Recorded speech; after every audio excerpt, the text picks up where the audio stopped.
Chapter 748, A Duet Inside the Lightning Cathedral, the high and spacious dome arched continuously.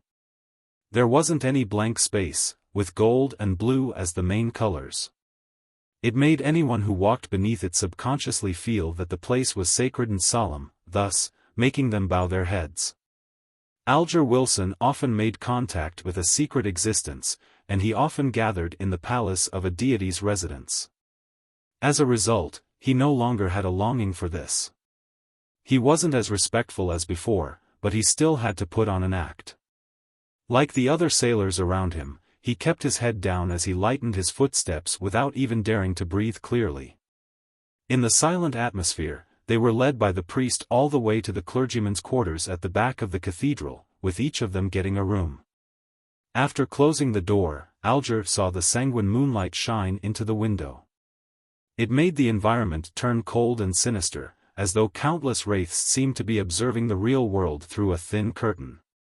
Every time the blood moon appeared, one's spirituality would be enhanced. Powers that stemmed from spirituality and hell would receive a significant boost, while the negative emotions of living beings reached an explosive state. The higher the sequence, the more obvious it would be. Faintly, Alger heard sobbing, low shouts, and whispering. This was completely different from the solemnity he previously felt in the Lightning Cathedral. Illusory arms appeared before his eyes as they reached outwards from the walls, floor, and ceiling, like a three-dimensional pale forest. Alger knew of the abnormalities of the blood moon, so he removed his captain's hat without panicking at all. He entered the bathroom and washed his face. During this process, he suddenly heard a distant singing voice. The singing voice was indistinct, as though it came from the middle of the island. It kept echoing endlessly as though it was right beside Alger. It didn't make him feel horrified, for it was akin to a woman who was away from her family and loved ones, singing slowly and sadly as she looked at the surging tides. Alger pulled at a towel and wiped his face before cocking his head to listen. He gradually frowned as he took out a small iron box from his priest robe's inner robe and placed it close to his ear. In it was the ocean songster beyonder characteristic he had purchased from the world. He suspected that the residual mental imprint on it was temporarily enhanced by the blood moon. As the metal box came close, the singing by Alger's ears instantly became partially clear, melancholic, sorrowful, wistful, and painful. But apart from that, there was still the ethereal and ancient voice sounding from it, forming a clear boundary with the clear singing as though they were in a duet. Whose voice is that? It sounds like an elf's. An item in the church that stems from the elves? This ocean songster beyonder characteristic on me comes from an elf? Alger nodded as he came up with a theory. Due to them sharing the same sailor pathway, the Church of Storms had always been in search of elvish relics. They were used to concoct potions, made into sealed artifacts, or isolated underground. Those with relatively fewer negative effects were rewarded to clergymen, therefore, it wasn't odd that something similar would be stimulated on the night of the blood moon. If it's a mystical item, there wouldn't be a problem. If it's a sealed artifact, it means it's definitely not simple if the voice can penetrate the isolation barrier. Alger reined in his thoughts, brushed his teeth, and went to bed. He soon fell asleep and had a dream. After an unknown period of time, Alger suddenly felt a little lucid, vaguely aware that he was having a dream, but he automatically sized up his surroundings.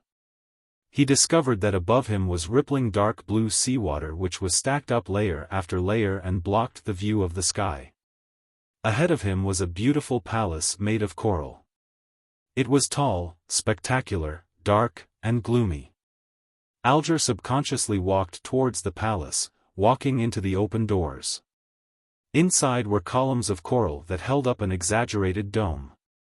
The walls and dome were filled with murals depicting the terror of a storm. Over 100 meters away, there was a throne embedded with sapphires, emeralds, and lustrous pearls above a 9-stepped staircase that was extremely striking. Alger looked over and saw a woman in a complicated ancient dress sitting on it. Her hair was black and held up into a bun. Her facial outline was soft, and her features were exquisite. She had a beauty that seemed timeless. The woman's expression was core and her ears sharp. Her deep brown eyes looked down at Alger from a commanding position. In her hand was a golden wine cup with complicated patterns. Alger was just about to say something when her eyes emitted silver light resembling the bright flash of lightning, tearing through the dream. Phew! Alger sat up and subconsciously gasped for breath. He found the dream both blurry and clear at the same time. The woman's appearance was blurry, as well as the details of the murals and coral palace, but her eyes that contained lightning and her sharp ears were clear. A high-ranking elf? Under the effects of the blood moon, her relics resonated with the ocean songster beyond her characteristic I have, resulting in it influencing my dream? As Alger guessed, he wondered which item it would be. Due to his limited standing, the number of sealed artifacts and mystical items he knew were limited. However, he knew certain knowledge that others didn't know, so he quickly thought of a possible target. Calamity Kohinam? The Book of Calamity she left behind has likely been sent to Pasu Island. After making the report and departing, I'll seek Mr. Fool's advice and see if there will be any unexpected influences regarding this matter. Alger didn't dare recite the Fool's honorific name in the Church of Storm's headquarters. After daybreak, he didn't show any signs of abnormality. Under the servant's lead, he entered a room with a long table, and he was questioned by 3 mandated Punisher deacons. Among these 3 deacons, only one of them possessed dark blue hair. This was because this wasn't a necessary change that would happen from consuming the Sailor Pathway potion. However, this trait would quite stubbornly be passed down, just like the elves. Many of them with black hair would end up with blue hair. Nowadays, mixed bloods with elvish blood mostly had blue hair. Alger sat at the end of the long table as he systematically answered the deacon's questions. He mentioned what he had done at sea, what he had planned to do, and what he had succeeded, as well as his failures. And this would be compared to the description from his crew to prevent anyone from lying. Towards the end of his report, the deacon with dark blue hair glanced at Alger. He asked with a hoarse voice, "Do you know Admiral of Stars Catlia?" "Not only do I know her." Alger was nearly taken aback as he answered after some thought, "I met her at the pirate convention." The deacon didn't harp on the question as he directly said, "Think of means to get to know her. Try to investigate Gehrman Sparrow's situation from her." "So that's how it is. It's because Gehrman hunted Admiral of Blood?" Alger deliberately asked, feigning his ignorance, "What did Gehrman Sparrow do again?" The dark blue-haired deacon said in a peeved manner, "He nearly destroyed Byam." "Alright, this isn't something you should know. In summary, remember. Gehrman Sparrow is a very dangerous person. There's a secret cult backing him. That organization has a demigod that's at odds with the Rose School of Thought." "Nearly destroyed Byam? A demigod in the organization? At odds with the Rose School of Thought?" Alger deliberately didn't hide his shock. He originally imagined that a focus was placed on Gehrman because of his hunting of Admiral of Blood Seigneur, but who knew that the reason was far more complicated and ludicrous than he had imagined. "What did Gehrman Sparrow do?" "When I pass by Byam, I should find the actual spot to take a look. Also, isn't our tarot club's archenemy the Aurora Order? Isn't Mr. Fool always targeting the true creator? Why did it change? No, why is there the additional Rose School of Thought?" Alger muttered to himself inwardly. As for the tarot club having a demigod, he wasn't surprised. He even found it logical. How could an ancient existence not have a demigod under him? Besides, back when Vice Admiral Hurricane Kalangos died silently in a strange manner, he was already convinced that Mr. Fool had a high sequence blessed. "Thankfully, my meeting with Gehrman was very secretive, otherwise, things would be troublesome." Alger listened in silence without asking any questions. Like before, he accepted the missions and got up to leave the room. Backlund's North Borough, outside 160 Backlund Street. servants stood in 2 rows to welcome their master's arrival. With white hair at his temples and deep blue eyes, Duet Dantes wore a tailcoat and a top hat with an inlaid gold cane. Together with butler Walter and valet Richardson, he walked in between his servants and arrived at the entrance of the 3-story building. Waiting there was housekeeper Taneja, who he had long selected. She was in her early 40s, and her hair was tied neatly. She had ordinary looks but wore an experienced demeanor. She wore gold-rimmed glasses and a black and white dress which was different from the other maidservants. From the information received and the interview, Klein knew that this lady was born in East Borough. She was a believer of the Evernight Goddess, and she had chosen to be trained by a charitable organization by the church at the age of 15, making her become a qualified maidservant. After more than 10 years of hard work, as well as the free lessons from the night schools, she was promoted from the lowest-ranking maidservant in a tycoon's household to a lady's maid. She later followed the tycoon's daughter when she got married, and she became a housekeeper until the family met with a financial crisis, forcing her to leave. She was extremely experienced when it came to managing a household. After this lady signed the contract, she received £1,000 from Duet Dantes as petty cash for the month before entering an argument with butler Walter on whether they should purchase or rent a carriage. From her point of view, since Mr. Dantes's goal was to enter high society and move into West Borough, or even Empress Borough, a carriage needed to be custom-made to not appear inadequate. Before that, they could rent a high-end carriage for a year and wait until there was hope of him becoming a noble before they had one custom-made. It was a more reasonable choice that didn't waste money or appear inadequate. She convinced Walter, and of course Klein. This was because renting a high-end carriage with the horse costs only £88, and a 2-wheeled carriage costs only £42. Of course, someone who controls the household's expenditures needs to be someone who's good at accounting.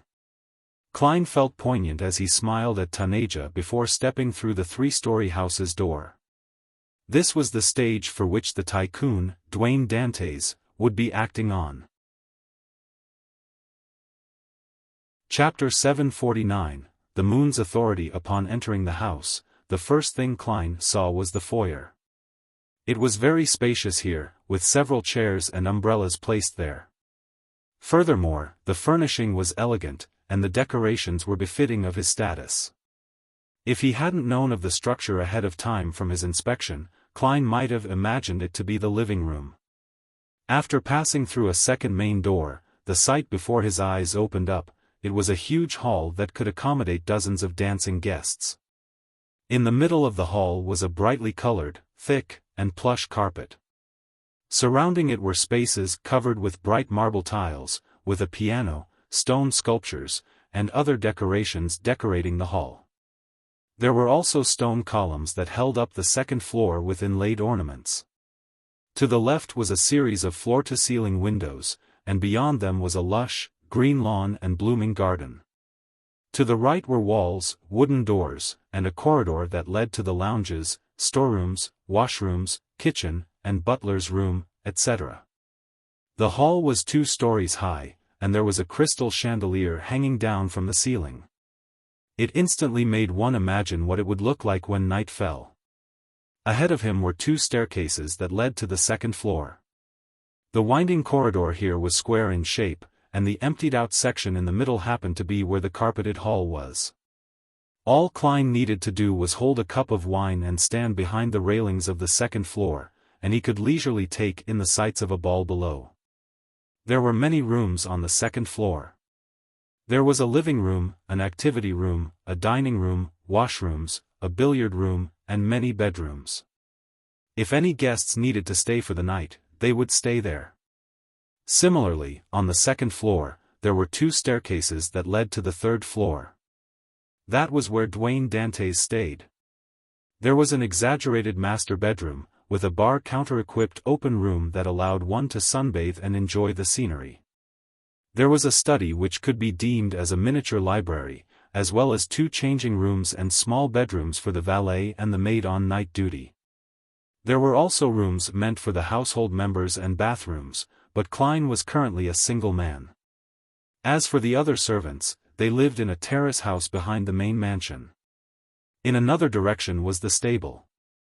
The mansion's underground area was equally spacious with a huge storeroom and wine cellar. Taking off his coat, Klein stood on the balcony in the half-open room on the third floor with his back straight. He took in the sights of the surrounding streets and couldn't help but sigh inwardly. There really is a reason why it's so expensive. The rent of £315 really can't be considered a waste. He had already paid a year's rent yesterday afternoon, and he could only force himself to enjoy this place that he rented. Meanwhile, he had also directly paid Walter a year's salary of £115. As it was very possible that he would flee once he obtained the Antigonus family's notebook, he didn't want to affect his butler's livelihood. By the same logic, he had long paid housekeeper Tanaja her annual salary of £42. It allowed this lady to realize how generous Mr. Duane Dantes was, as well as how mannered he was. Through the two head servants' negotiations and hard work, they hired all the servants. The annual salary of a male steward was £30, his valet, Richardson, was £35, the 2 footmen in charge of valeting guests and serving at the dining table each received £30, the 2 ladies' maids were £18 each, the 2 chambermaids were £12 each, and the 2 handymen were £12 each. Apart from them, the cook was £30, the assistant cook was £15, the scullery maid was £13, the parlour maid was £11, the nursery governess was £25, the steward's boy was £10, the 2 coachmen were £25 each, the 2 gardeners were £20 each, the 2 laundresses were £10 each, all for a total of £413. It cost about £8 a week. Together with the 2 head servants' annual salary, Klein needed to pay £570 a year, making it approximately £11 a week. This was still without including the expenditures for food, clothes, and all kinds of daily necessities. I'll pay £10 to £20 a week without any income the moment I open my eyes.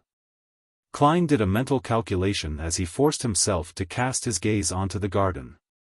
In the afternoon, he had paid off the rental fee for the 2 carriages and servants' first week's salary. Together with him giving housekeeper Tanaja £1,000 for the daily expenses, he only had £1,286 and 18 gold coins left. However, he would receive the payments from Miss Justice and Ma'am Hermit within the week. I wonder how long that £1,000 can last Tanaja. Just to store up the required alcoholic beverages for the balls would cost a few £100s. The rich Mr. Duane Dantes fell into deep thought and could hardly extricate himself from it. To calm his emotions, he decided to head above the grey fog while the butler and servants were busy with handling the household chores. He wanted to study the strange puppet which Emlyn White and sacrificed. After the blood moon happened, Klein had no choice but to return to the mysterious world and pull furs into it. He resisted the urge to sleep as he listened to her drone on about her daily life in Backlund. After everything was over, he was just too tired. He accepted Emlyn's sacrifice, and after confirming that there wasn't anything weird, he returned to the real world and collapsed into bed. After straightening his stylish dark-colored vest, Klein walked to the door and said to the awaiting valet, Richardson, I have a habit of sleeping in the afternoon for 45 minutes. I don't want anyone disturbing me. Yes, sir, Richardson answered humbly. He was an illegitimate son with mixed blood. His father was Loanese, a supervisor at a manor, while his mother was a native from East Balham who was a slave in the same manor. After he was born, he was met with discrimination and bullying. This resulted in a weak and submissive character, and because he was good-looking, he was suitable for valeting guests.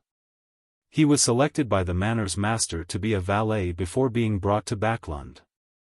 After both houses of the Lone Kingdom had abolished slavery, he found himself out of a job. All he could do was seek the help of the City Family Servant Assistance Association. Before Klein, he had served 2 households and committed some mistakes, but he did build up a wealth of experience. He caught Butler Walter's notice, and he became Dwayne Dantes' valet. After looking at Richardson, who stood straight and tall, with a height that was almost identical to himself, Klein indiscernibly shook his head and sighed. This guy that can clearly be a celebrity with his looks can only be a servant in this day and age. Furthermore, he's such a tall man, but he appears cowardly and weak. However, this can also be considered an advantage. He's obedient, silent, and submissive. He does whatever his master instructs him to do, and he will absolutely not dare to make his own decisions. If I only have a valet with me requiring him to handle all kinds of matters, Richardson will definitely not be up to mark. However, I still have butler Walter and so many other servants. He can handle the other matters with his experience and capabilities. Without musing further, Klein locked the door and returned to the side of the reclining chair. He took 4 steps counterclockwise and entered above the gray fog. He sat at the seat of the fool, and he beckoned with his hand to make the charred moon puppet fly over and land before him. After scrutinizing it, Klein didn't discover anything odd about it. Hence, he conjured a pen and paper and wrote the divination statement, its origins. Putting down his fountain pen, Klein waited a few seconds before picking up the piece of paper and leaning back against his chair. My spiritual intuition didn't stop me from making the divination statement. It means that the latent danger of the moon puppet isn't as bad as the Rose school of thought beyonder characteristic. Klein mumbled as he skillfully recited the divination statement. In the gray, hazy world, he saw an altar with a circle of fiery torches around it. On the altar, there was what he suspected to be human skin with traces of blood everywhere. In the middle were 3 candles and a few puppets that resembled thin wooden poles. These miniature puppets had curved eyes and mouths, as though they corresponded to the crimson crescent in the sky. Therefore, they continued hanging their creepy smiles as withered grass and dried flowers remained embedded in their bodies. A priest in a dark red robe was circling the altar with heavy steps, as though he was dancing a dance created by an epileptic patient. At some point in time, moonlight gathered and shone on the puppet as it increased in brightness. Towards the end, it resembled the gentle ebbing of water waves. The ritual quickly came to an end as the priest picked up a thin puppet and walked to the human body bound to a frame beside him. Instantly, he stabbed it through the body's eye socket. Amidst tragic cries, the scene quickly changed. The dead man with the moon puppet in his eye socket was buried somewhere in an orderly manner. The scene once again skipped and showed further development. Every full moon or blood moon, the moon's glow would scatter over the grave, seeping into it like water as the surrounding darkness turned gloomy. Klein opened his eyes and adjusted his seating posture. He had a general idea of the moon puppet's origins. It came from a prayer ritual to the primordial moon. It was a ritual lasting for centuries. Over the past few centuries, they had absorbed the powers of the crimson moon, mutating bit by bit until they were exhumed by the colonists. They usually didn't exhibit any oddity, and something only happened when a primordial moon believer activated them with the correct method. As for what would happen, Klein had no idea. In a particular sense, these primitives are equivalent to the primordial moon's chosen ones. Last night, after I smote one to death, that evil god was enraged, thus, causing the blood moon? Klein gently tapped the model table's edge as he came to a preliminary judgment. The primordial moon's wrath directly changed the moon's phenomena, making it a blood moon. If this theory is right, it means that in the domain of the crimson moon, the goddess is inferior to the primordial moon. She might only have the title in name as she grasps a grade 0 sealed artifact. Klein nodded slightly as he attempted to divine the weaknesses of the moon puppet. This time, he saw sunlight and lightning. This means that the beyonder powers in the sun domain and lightning from the storm domain are best at dealing with it. As Klein interpreted the information, he threw the moon puppet into the junk pile and returned to the real world.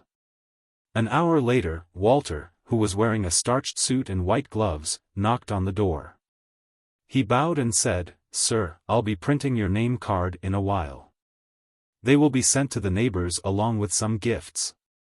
They will take a few days to observe to determine your situation. If they're willing to accept you, they would send gifts and invite you to be their guests. Does your name card need a title added? Title. The fool that doesn't belong to this era? Klein lampooned as he replied with a smile, Merchant Dwayne Dantes from Desi would suffice. Walter nodded and said, based on your wishes, I'll immediately arrange for you to have etiquette lessons. The focus will be on dancing, and I've hired a professional teacher. Chapter 750, Attraction. Having read many magazines, Klein knew that the social life he wanted to enter had many balls, so he wasn't surprised by Walter's suggestion. He said with a nod, okay. With that said, he looked sideways at his valet, Richardson. Prepare the carriage. I'll be heading over to St. Samuel Cathedral. Klein vividly remembered that his main goal was to act as a devout believer of the Evernight goddess in order to get to know the corresponding clergyman, and from there he would find a way to sneak into Cheney's Gate. Therefore, he planned to pray at the cathedral whenever he had the time to express his sincerity and get to know the members of the clergy. Yes, sir, Richardson answered politely. Before long, Klein boarded his rented luxurious four-wheeled carriage, decked out in a coat and a top hat. As he enjoyed the scenery on his journey, he sampled the black tea that was adorned with a slice of lemon. In fact, there was a tiny bar counter in the carriage, and in it, Butler Walter had specially prepared Golden Lanty, Winter Black Rand, and other distilled liquor, as well as all kinds of red and white wine that came from Intis. However, Klein wasn't someone who enjoyed drinking. As a beyonder, he didn't like the feeling of being tipsy. It made him recall the feeling of losing control, therefore, he used the excuse of him heading to the cathedral, so as to get his valet, Richardson, to prepare a pot of Marquis black tea. If it's possible, I would actually like a cup of sweet iced tea. It's something from the south, Klein said half-jokingly to Richardson. I will prepare it next time, Richardson immediately replied. Klein chuckled and shook his head. No, there's no need. That wouldn't appear decent. Once I'm more familiar with the neighbors, and have hosted a Desi-styled banquet, we can prepare some sweet iced tea. Heh, I believe their children will like it. When Richardson realized that he had mistaken his employer's intentions, he hurriedly said in a fluster, I will keep it in mind. It only took 20 minutes to go from 160 Buckland Street to the St. Samuel Cathedral at Phelps Street on foot. If it wasn't because he needed to hire a coachman and rent a carriage to project an image befitting his status, Klein would rather walk over to digest his food and strengthen his body. Soon, the carriage stopped along the square outside the cathedral. Klein held his golden-laid cane, got out of the carriage, and stopped there to enjoy the pigeons' dance. After entering the cathedral and coming to the main prayer hall, he passed his top hat and cane to Richardson. He found a seat near the aisle and sat down. He lowered his head, clasped his hands, and seriously and silently prayed. Richardson sat behind him to his side, putting the items in place as he glanced at the dark sacred emblem on the altar. He then closed his eyes. In the serene atmosphere, Klein felt his spirituality lightly scatter. He wasn't too surprised by this, because the praying masses in the cathedral would encounter something similar. The tiny bits of spirituality that carried pious beliefs gathered together to provide power to the Cheney's Gate seals underground. After an unknown period of time, his spiritual perception triggered as he opened his eyes and looked diagonally across him. Standing there was an elder dressed in a black clergyman robe. His hair was sparse, and his face looked pale. He resembled a dead man. From afar, he had a cold aura with a lacking expression. He blended in with the prayer hall's dark environment to a certain extent. A keeper. Klein made a judgment from a single glance. He closed his eyes again and continued praying. Of course, he had already remembered the man's facial features. Big nose, grayish-blue eyes, loose facial skin, and no facial hair. The elder dressed as a clergyman had sat down as well. He focused on praying to the goddess. Inside the prayer hall, the wall in front had a few holes. Pure light shone in from them like resplendent stars. It made the dark environment appear gentle and holy. Time ticked by as Klein felt his spiritual perception trigger again. He carefully opened his eyes and saw that the black-robed keeper had left his seat and entered a passageway to the side. That should lead to the back of the cathedral. The keepers stay inside the cathedral? They have no family and don't have their own residences? From their conditions, it's not that surprising either. Furthermore, the keepers of Cheney's Gate are monitored by the bishops, so it's a normal precaution. This means that I have to become friends with the priests and bishops of St. Samuel Cathedral to obtain the freedom to enter the area at the back of the cathedral. Klein didn't sneak any more glances as he closed his eyes and considered various problems. After some time, he slowly got up and walked to the altar. Standing in front of the donation box, he took out £50 in cash and devoutly threw it in. This made the bishop and priest on duty look over. Their gaze turned friendly as they remembered his appearance.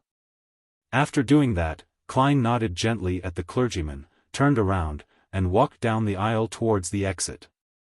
Richardson held his hat and cane and followed closely behind.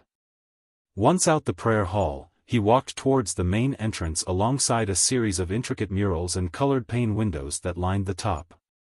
At this point, a few figures walked in. Leading them was a middle-aged man with long sideburns and soft facial features. He wore a black trench coat without any gloves, nor did he carry a cane. Behind him was a young man dressed in a similar trench coat. He had black hair and green eyes, and he looked handsome with his randomly styled hair. He looked like he hadn't combed it after waking up in the morning. Klein was especially familiar with his looks and figure. It felt as though they hadn't seen each other for years. Leonard Mitchell. Klein's pupils constricted a little, but he didn't stop at all. He maintained his pace and stride, and he walked towards the few nighthawks in black trench coats. Yes, Klein was certain that they were nighthawks. When they met, he casually swept a gaze at Leonard and company before passing them and walking towards the main entrance. The main entrance was open, and the clouds outside were thin. There was plenty of sunlight and pigeons were flying. Leonard Mitchell glanced at the believers who walked past him out of boredom, and he retracted his gaze. He said with a sigh, "I hope we can stay in Backlund for a few days this time to have a good rest." The case this time wasn't only dangerous and thrilling, but it also required us to be tense the entire time. His team of Red Gloves had just cracked a human skin-donning devil case, and they had captured 2 targets. This seemed easy on the surface, but it wasn't simple at all. They went through plenty of setbacks and tribulations before completing the mission with great difficulty. Every member was exhausted both in mind and body. Captain Soest shook his head with a smile. "This is the life of us Red Gloves. You should have known that this would be how it would be back when you chose to join. However, congratulations on advancing to Sole Assurer." Leonard Mitchell curled his lips into a smile. "It's slower than I had expected. Also, Captain Soest, you've finally reached Sequence 5. This isn't a problem with the Church. If I could have endured it better, I could have become a spirit warlock earlier." Soest wiped his smile away as he walked into the prayer hall's corridor. "Pray to the goddess. It will effectively eliminate your mental stress, allowing you to recover." As he spoke, the team of Red Gloves entered the dark and serene hall as they found a spot to sit down. Leonard was just about to focus on praying when he suddenly heard a slightly aged voice ring in his mind. "That person from just now is problematic." "Who?" Leonard kept his head down as he asked with a suppressed voice. The slightly aged voice replied, "One of the men you met at the entrance. I'm living in your body, and my strength hasn't recovered, so I wasn't able to see too clearly." Leonard recalled and asked softly, "What do you mean by problematic?" "He has an ancient aura. A beyonder who has lived for a very long period of time? Leonard mumbled, I will try to investigate. Simultaneously, he thought, old man must be hiding certain things. He seldom volunteers to tell me that someone is problematic, yet be so vague about it. After I find the target and confirm that there's no danger for the time being, I'll leave it.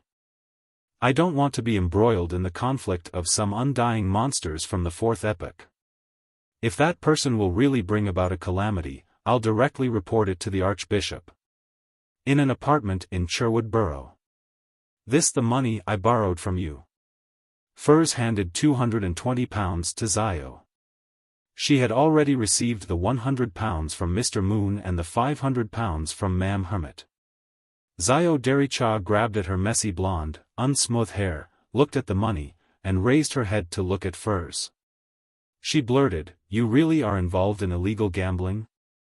I have to tell you that such gambling must be a scam and a trap. They let you win in order to make you lose more.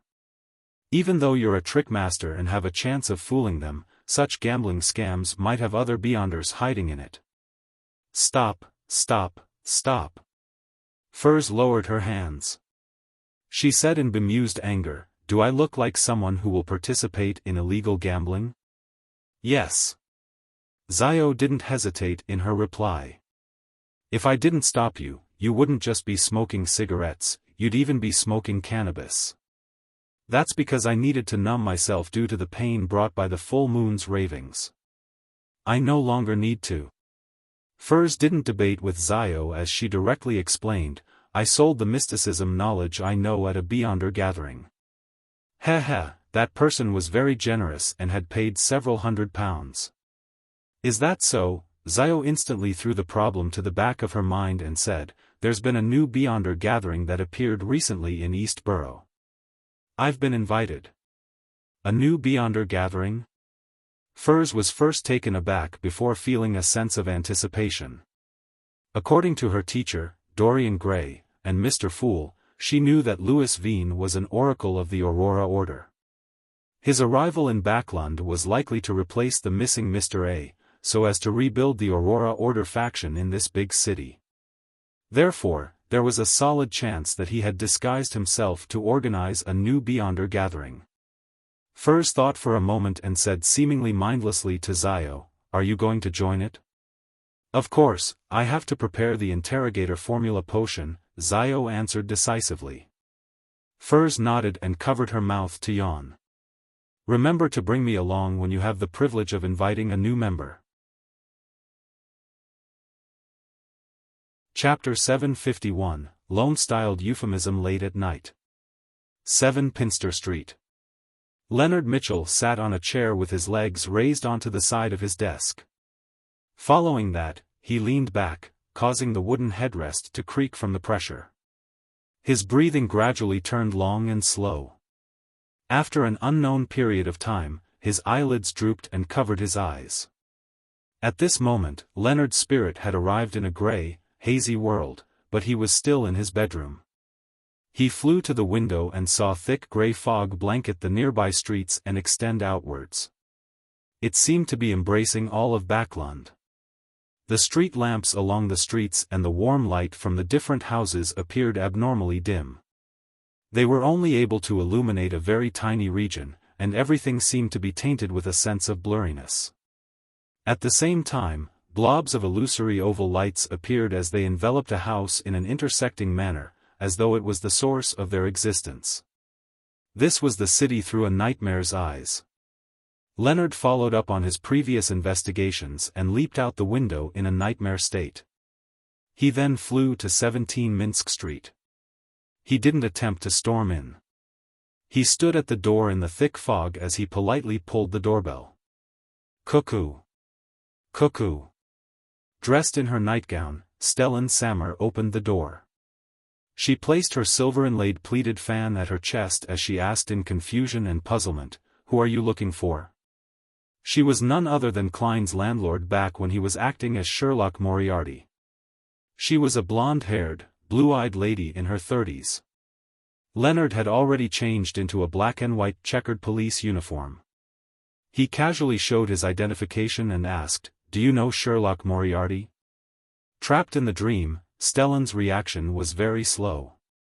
She asked after a few seconds, "Did something happen to him?" Just as she asked, her impression of Sherlock Moriarty appeared beside her under Leonard's influence. He wore a half-top hat, a double-breasted frock coat, gold-rimmed spectacles on his nose, and a bushy mustache around his mouth. This was identical to the information he previously received about Sherlock Moriarty. Hence, he didn't show any doubts and said, "He's been involved in a case and is undergoing an investigation. I hope you can cooperate with us." All right." Stellan wished to raise her chin, but for some reason, she felt a little horrified. Leonard thought for a second and asked, "Since when did he rent this place from you?" "Early September last year," Stellan said after recalling her memories. Leonard continued asking, "What do you know of him? Or should I say, what kind of person do you think he is?" When that was mentioned, Stellan appeared as though she had long considered the answer to such a question. "He comes from Mid-Seashire, and he has an accent from that area. He's a very capable detective, and he once exposed the adultery which Mary's husband was undertaking. However, his income isn't too high. He doesn't even hire a full-time housemaid. All he can do is get my maid to help him part-time. My children tell me that he's good at telling stories, especially detective-related stories." This might be why he had chosen this profession. Without giving Leonard a chance to interrupt her, she droned on incessantly, "He's not as boorish like the typical detective. He went to grammar school and studied history.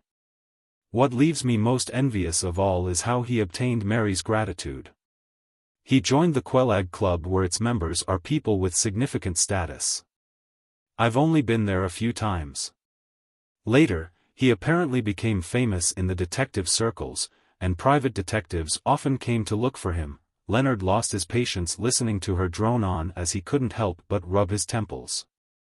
He had failed to obtain any useful information from Mrs. Stellan.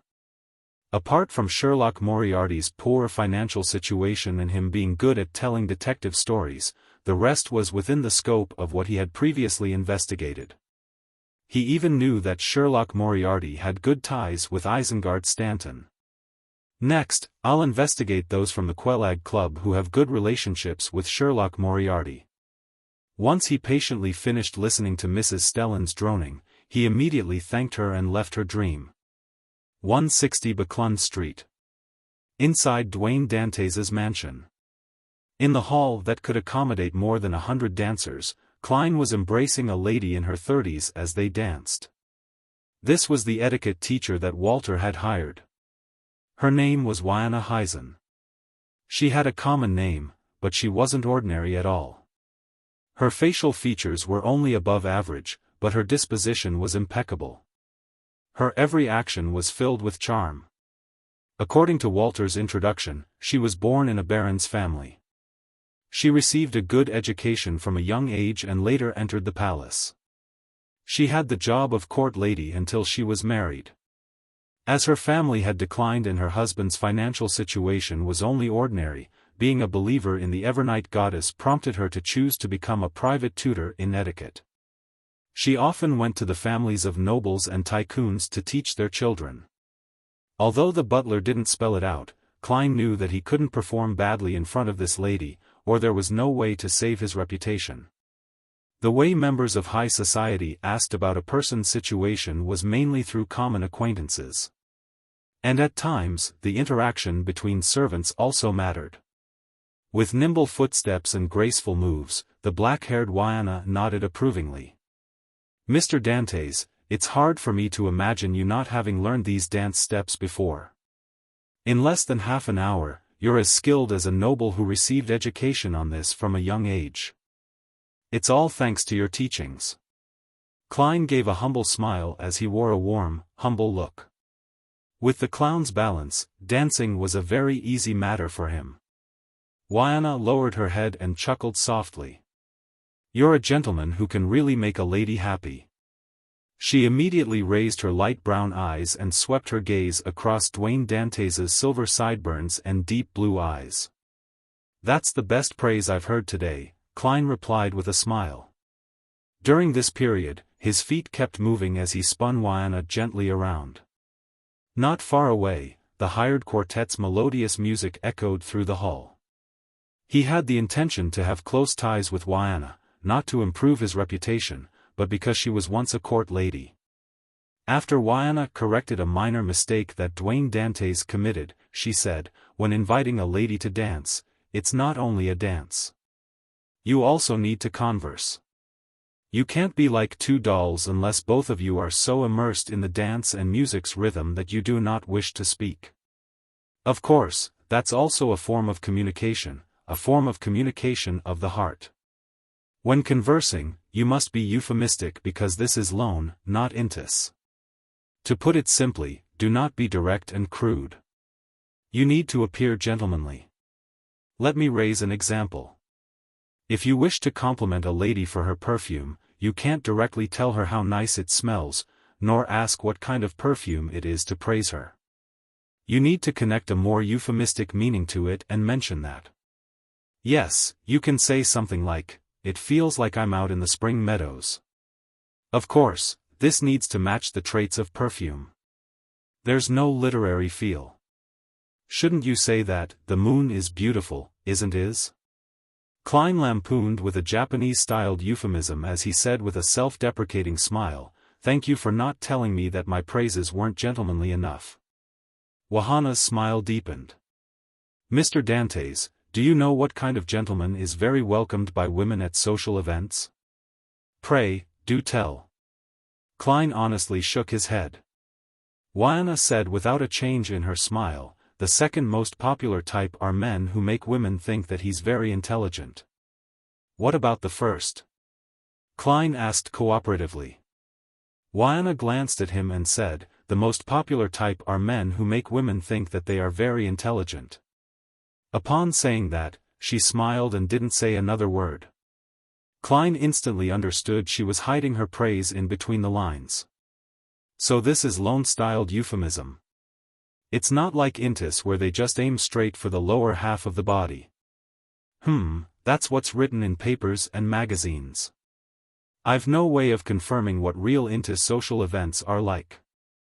Anyway, both countries often sully each other. The emperor's era does match that description though. Klein nodded in enlightenment.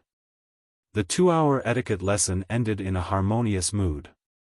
Klein walked teacher Wayana Heisen to the door with butler Walter and valet Richardson before giving her a tiny gift. It was Moonlight, a perfume from the Dream Company. It was mixed with grey amber, making it rather expensive. As for how much it was, Klein wasn't sure, as housekeeper Taneja was responsible for buying it. The payment was through her. Only when the £1,000 was almost expended would she come to him with receipts and a list for him to vet so as to receive fresh funds.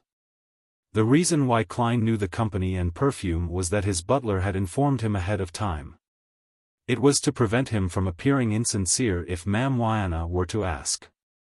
From this detail, he had a deep understanding of the use of a good butler. Watching the satisfied Ma'am Wayana Heisen leave, Klein held back the urge to rub his temples as he sighed inwardly, "This is more tiring than a beyonder battle. I have to constantly watch my actions and deliberate over my words. I need some rest."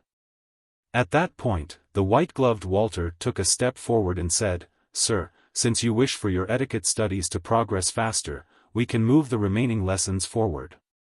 "What lessons?" Klein felt a headache.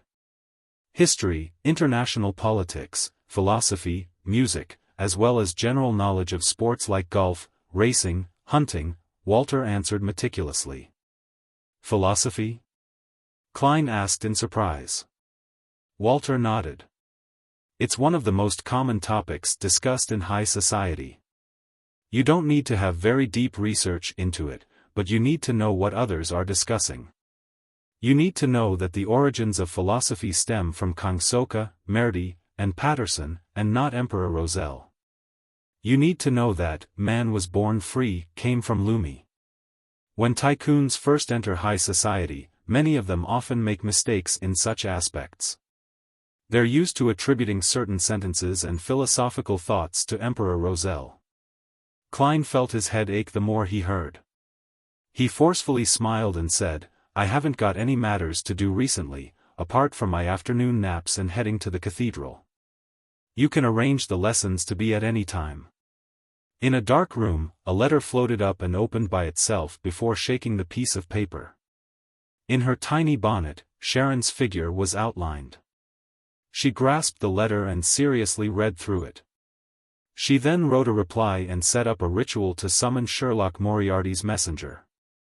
During this process, she didn't forget to prepare a gold coin. Soon, Sharon finished the incantation as she watched the candle flame burgeon and be tainted with a gloomy green color. Rionette Tynker, with the 4 blonde, red-eyed heads in hand, appeared out of the candlelight and appeared before Sharon. Sharon's eyes constricted as her doll-like face suddenly showed immense emotional fluctuations. She blurted out, "Teacher. Haven't you already?" Chapter 752, Warning 160 Buckland Street. In the sunny study. The bookshelves were orderly arranged with a huge collection. At a glance, one appeared as though they had stepped into a private library. Klein sat on a high-back chair as he read the newspapers. He discovered that be it the Tussock Times or the Backlund Daily Tribune, there was an additional advertisement in a striking spot. It advertised selling 10% of the Backlund Bike Company's shares. Mr. Stanton is rather efficient. It's only been a few days, and he has completed the financial checks and evaluation. Klein silently reflected on the matter when his spiritual perception was triggered. He quickly activated his spirit vision and saw Rionette Tynker walk out of the void. She still held the 4 blonde, red-eyed heads in her hand, with one of them having a letter in its mouth. It's likely a reply from Miss Sharon. As Klein had these thoughts, he reached out to receive it and nodded. Thank you. As he spoke, he subconsciously glanced at the door because standing outside was his valet, Richardson. After tearing open the envelope and unfolding the letter, Klein quickly scanned it, confirming that it was written by Sharon.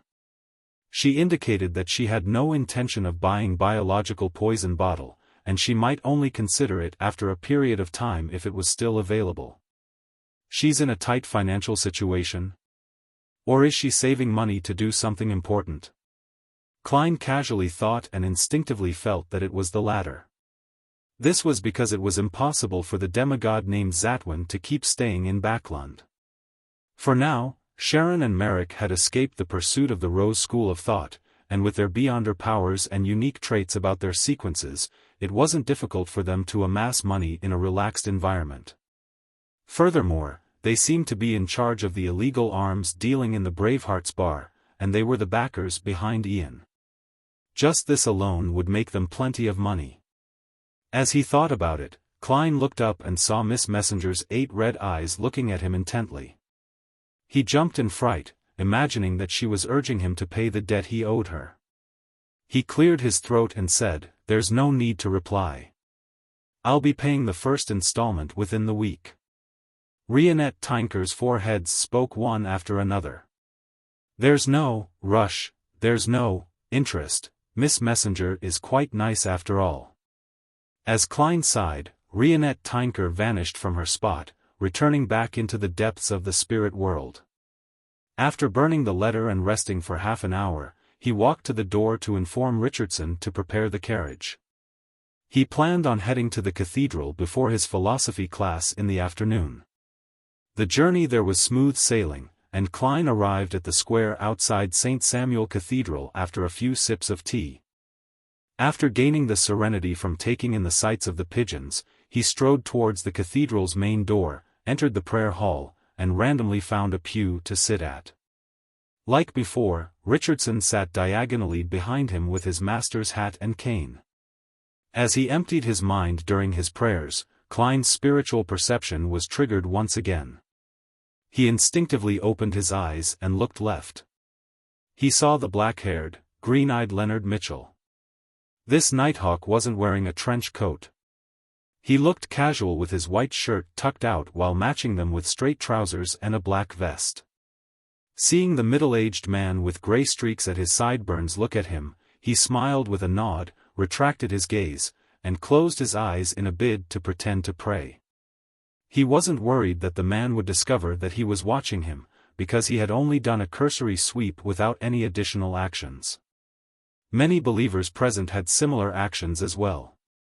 It was inevitable for a good-looking, dignified gentleman to attract some attention when he entered. Leonard Mitchell was someone who often attracted such attention, so he knew this very well. At this moment, the slightly aged voice sounded in his mind. "It's him. Heh, he didn't make my hard work of running over to the cathedral yesterday and today be in vain." Leonard thought smugly as his expression remained stoic. Klein was also pretending to pray as puzzlement surfaced in his thinking mind. When did this fellow, Leonard, become so pious? Although he's definitely more pious than me, he's not the kind of person who would come to the cathedral every day.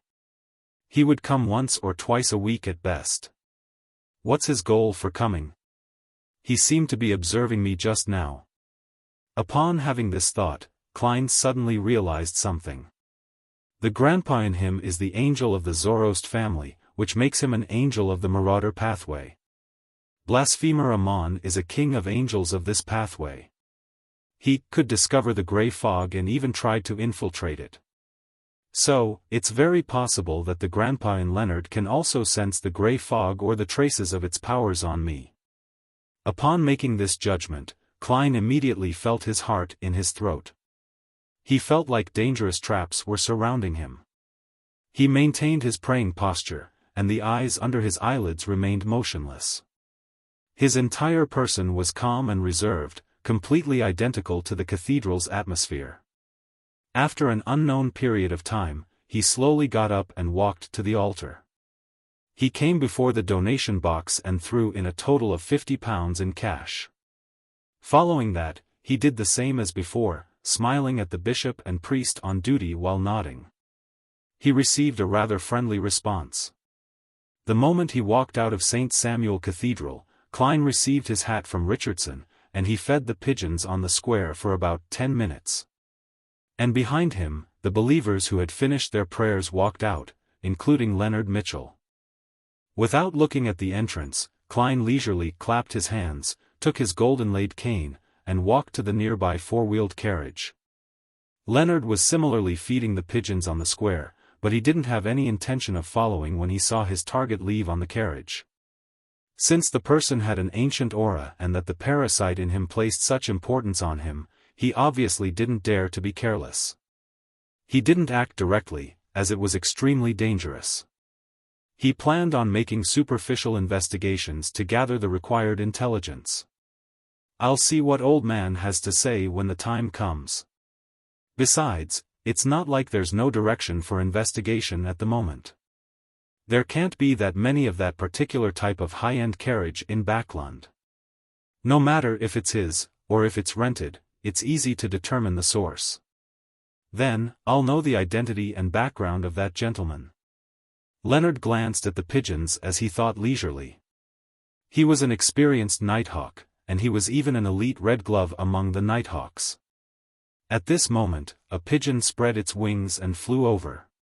In its beak there appeared to be a paper slip. Leonard frowned as he reached out his left palm and saw the pigeon fly down before dropping the slip. Then, it flapped its wings and flew off. Raising the paper slip, Leonard warily unfolded it while feeling puzzled. He saw 2 lines of text on it: Zoroast, parasite. This. Leonard's pupils suddenly constricted as he felt all his hair stand up. His emotions nearly exploded at that very instant. That gentleman has seen through my secret? As expected of someone with an ancient aura. He might be one of the undying monsters that remain from the 4th epoch.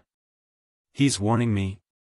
That I shouldn't involve myself in his matters or even come close to him? At that moment, Leonard felt that every action the middle-aged man with white sideburns and blue eyes had done had left him shocked when he recalled them. He was someone not to be looked at directly or approached. He immediately lost all thoughts of investigating the man. As he watched the pigeons land, he said with a suppressed voice, "Old man, he might be an old friend of yours. If you wish to investigate, then it's best that you wait till your strength recovers." "Old friend," the slightly aged voice repeated the two words as though he found it suspect but couldn't be certain. Leonard quickly converged his emotions and chuckled. "So you're someone from the Zoroast family." At this moment, about 100 meters away, at the intersection of Phelps Street and the other streets. The black-haired Duane Dantes, who had streaks of gray hair, leaned onto the wall as he slowly closed his eyes, hiding his wrinkled facial features in the shadows of the carriage. To the side of his valet, Richardson, a middle-aged man wearing a dark red coat and old triangular hat, appeared, bowing to his master before disappearing. No one saw this illusory figure. The carriage slowly turned as a flock of pigeons flew up from the square. After returning home and entering the room with the huge balcony, the silent Klein finally heaved a silent sigh of relief.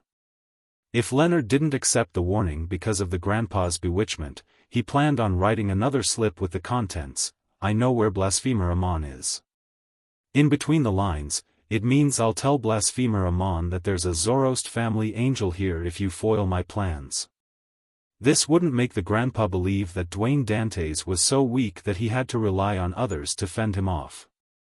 It was more of a friendly warning that wouldn't number beyond 3 times, a form of respect towards an angel. If 2 warnings weren't enough to rein him in, there was no other choice but to inform Blasphemer Amon. Yes, there's a very high chance that this would scare them. There must be other ploys or difficulties for this grandpa to choose to parasitize in such a shallow manner. He likely doesn't wish for me to flip the table. This matter is all thanks to a Rhodes. If he hadn't informed me ahead of time that Leonard has a marauder angel, I definitely wouldn't have noticed that I've been targeted, much less have the suitable excuse and method to warn them. Klein thought calmly and didn't show the anxiety or flustered state from before. As he relaxed, there was a knock on the door. His valet, Richardson, said, "Sir, the butler wishes to seek an audience with you. Please invite him in." Klein left the balcony and returned to the half-open room. The white-gloved Walter entered and said, "Sir, your philosophy teacher, Mr. Hamid, is here." Philosophy classes. Klein rubbed his aching temples. He had previously heard from Walter that Mr. Hamid was a believer of the Lord of Storms. It was the same for the famous scholar, Lumi, as well. Many of the philosophers in the Lone Kingdom shared the same faith. This made him rather surprised because, to him, believers in the storm were irascible brothers. From the looks of it, I have to change my stereotypes and subjective impressions.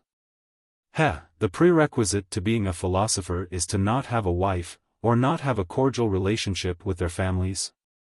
As Klein lampooned, he straightened his clothes and walked to the door. He said to butler Walter, "All right, I'll head over there now."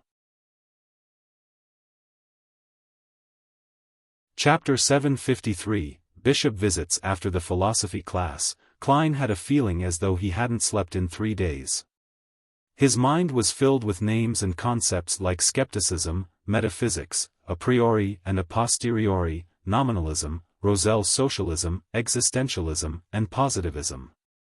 If it wasn't because the original Klein had studied history, which included some mastery of philosophy, he doubted that he had the ability to last through the lesson. This wasn't his college lessons on Earth, they were one-to-one, making it impossible for him to sleep, daydream, or read novels on his cell phone when he didn't understand the content. Actually, Mr. Hamid was quite different from what I had imagined. He was humorous, candid, and extroverted.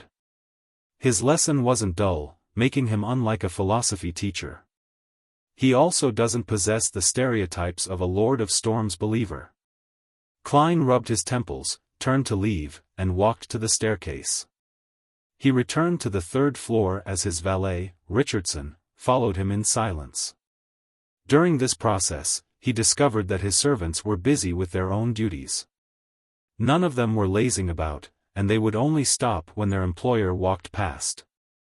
They would bow and greet him, clearly indicating how well-mannered they were.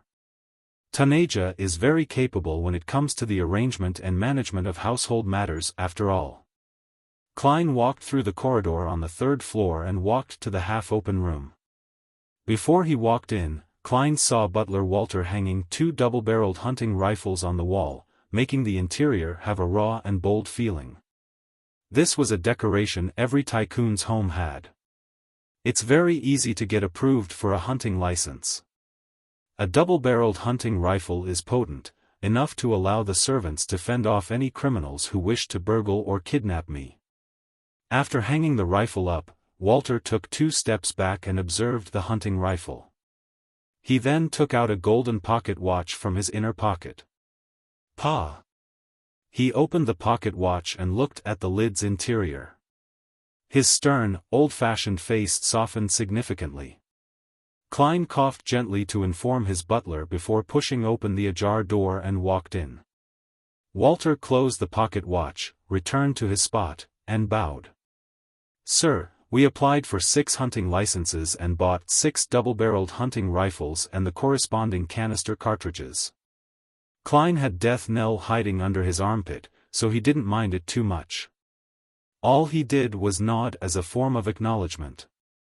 He then revealed a warm smile and asked as though having a casual chat, "Back when I saw the information from the Family Servant Assistants Association, I noticed that you already have a wife and child." A butler was the assistant to the employer.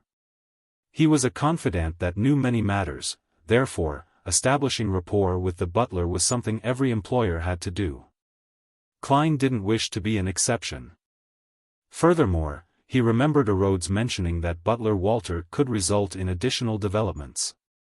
Walter answered in all seriousness, "Yes, back when I was a servant at the Viscount Conrad's manor, I had to have constant contact with a lady due to work. We began having feelings for each other, and under the goddess's watch, we walked down the aisle of marriage and ended up having a daughter. She's currently studying at a grammar school and wishes to pass the Backlund University's entrance exams. However, that's something to consider only 2 years later." Upon mentioning his wife and daughter, this unsmiling butler's tone unknowingly turned mellow. At present, all the churches were emphasizing the importance of family. It was to stem the stress and mental problems that arose due to the tide of technological progress. The only difference was that different churches emphasized different matters. For evernight, men and women were equal as they helped one another in the family. For Storm, men were to work outside while women were to handle the family, to be the former supportive angel. For Steam, it was more about learning more and to have technology do more of the work. All of them had their strengths, and they complemented each other. Klein felt wistful hearing that as he said, "Ma'am Taneja seems to be single?" "Yes." Walter's expression turned solemn again. In modern society, male and female servants still do not enjoy equal treatment. I'm not referring to the salary, as a housekeeper is at the same level as a butler or butler assistant, earning £25 to £50 a year. Instead, I'm talking about a deeper idea and belief. The church is trying to change it, but there's plenty of resistance. After all, the goddess isn't the only belief in Loen. He paused and added, "Male servants can get married, but if a female servant were to have a family, it implies the loss of her job or becoming the lowest laundress who's only a part-time employee that doesn't need to live at the employer's residence. All of these will change only when one reaches the rank of housekeeper. But this isn't something a young and inexperienced lady is qualified for." Klein didn't continue on the topic as he nodded gently. He then walked towards the reclining chair. At this moment, his gaze swept by the piled newspaper by the coffee table. His mind stirred as he paused, turned to the side and said to his butler, "I saw an advertisement on the papers regarding the sale of Backlund Bike Company shares. Find a professional lawyer and accountant to inquire about it to figure out the exact situation. I'm rather interested in this industry. If the price is right, I'll consider buying it." For a second, Klein thought of a problem. As a tycoon who had brought huge sums of money to Backlund to seek out better opportunities, it was impossible that he didn't pay attention to the sale of the Backlund Bike Company shares. Since he didn't know the prospects of this industry, he needed to hire people to gain a better understanding of it, otherwise, it wouldn't fit his persona. Of course, I can also raise the price as a result, allowing me to sell those 10% shares at a higher price. Yes, I have to remember to just raise the price a little and not be too greedy. If I were to keep raising the price and it ends up back in my hands, I'll be crying. It would throw all my liquidity into it, and I won't be able to maintain my daily expenses. As Klein fantasized, he warned himself. Yes, sir. Walter didn't ask further as he directly agreed. At 4:35 p.m. Richardson knocked on the door and entered. He said to Duane Dantes, who was reading leisurely, "Sir, Mr. Maury Macht and his wife, Ma'am Rihanna, as well as St. Samuel Cathedral's Bishop Electra, is here to pay you a visit." Maury Macht? That House of Commons Member of Parliament? Also, why would St. Samuel Cathedral's bishop be here as well? Klein thought and asked with a smile, is there such a protocol? He had only attended 2 etiquette lessons and knew that at his stage, visits wouldn't be that direct. People would first send their butlers or servants to hand over an invitation or schedule a visit. Richardson habitually lowered his head and said, "Yes. It's because Mr. Butler informed the neighbors that you would be home in the afternoon for the next week when he was delivering your name cards and gifts. Under such a situation, neighbors who received your name card and have heard about you will observe the corresponding details. Not only can they send their servants to invite you over, but they can also pass by on the excuse of being out on an afternoon stroll from 4 to 5 to make a semi-formal visit. Oh, the ladies will wear strolling attire, otherwise, it wouldn't be decent enough. And you can also invite them to have afternoon tea with you." Klein walked to the door and allowed Richardson to retrieve his coat to help him wear it. He then asked, then why would Bishop Electra be here as well? This was what he really cared about most. The first question was to lead up to it. Richardson answered as though he had prepared an answer. Bishop Electra was a guest at Member of Parliament Macht's house in the afternoon. They must have mentioned you while having a chat and decided to pay a visit by strolling over. His hands weren't affected by his talking. He skillfully helped Duane Dantes adjust his attire. Klein tersely acknowledged, and after Richardson went forward to open the door, he walked out. Soon, he saw the 3 visitors in a small living room on the 2nd floor. Maury Macht was a classic Loenese gentleman. He was in his 40s, and he had black hair and brown eyes.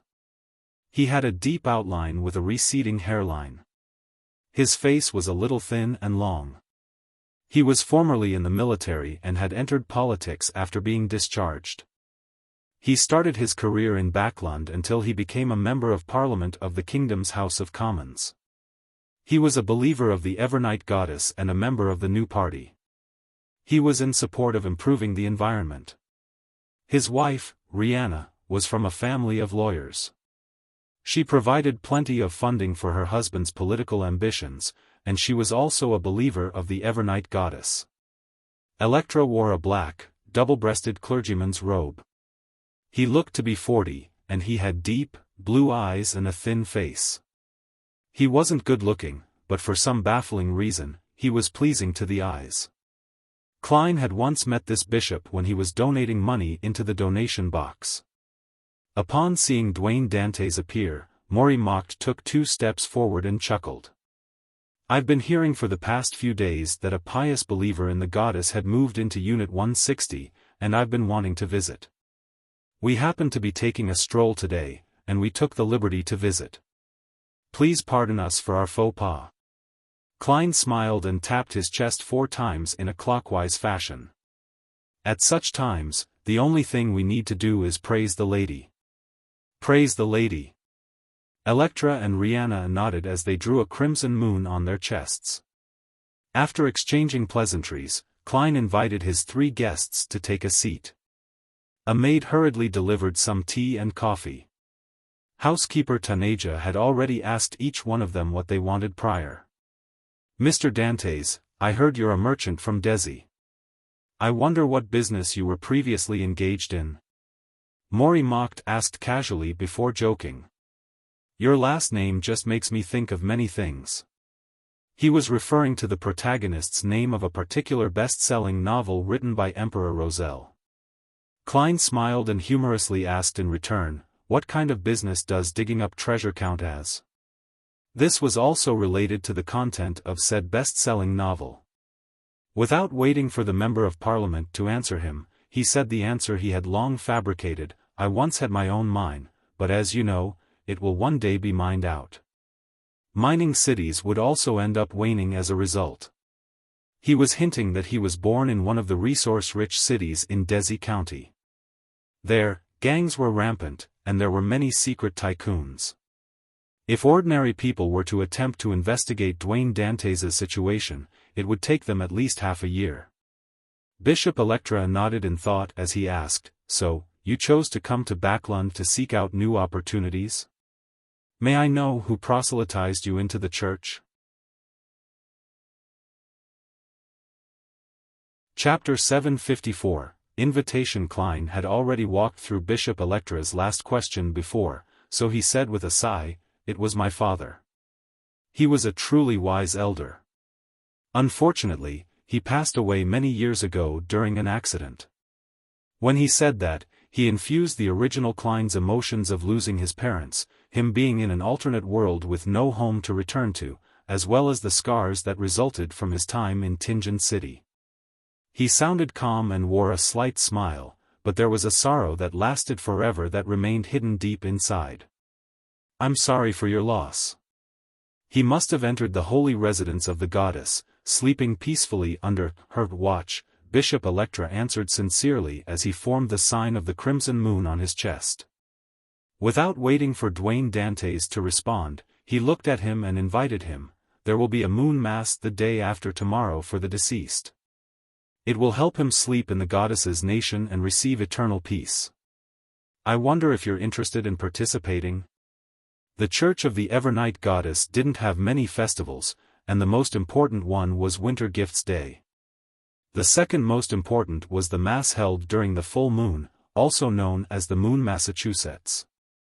The rest were just normal masses and prayers on weekends. However, different dioceses and different cathedrals had their own patron saints and angels which would have a corresponding special festival for them. I would love to. Klein stood up and bowed, saying it from the bottom of his heart. This gave him the perfect excuse to interact with the bishops and priests of St. Samuel Cathedral, or even the diocese bishop. He had a firm foundation for entering particular regions in the cathedral. Meanwhile, he came to realize why the Evernight pathway was interchangeable with the death pathway. Both wielded the authorities of serenity, eternal sleep, and darkness. It represented the end and a destination. Following that, Mori didn't continue the topic regarding Duane Dantes' identity and background. It appeared as though he had only been asking in passing.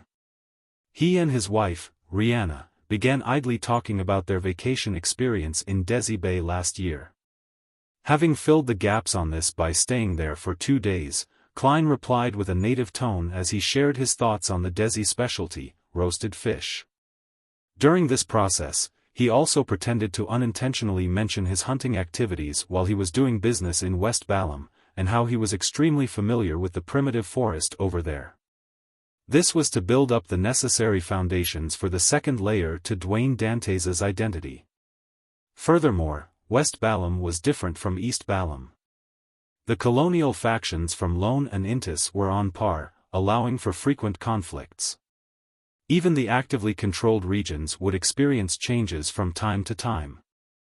To investigate the activity trajectories of a merchant or adventurer wasn't easy at all.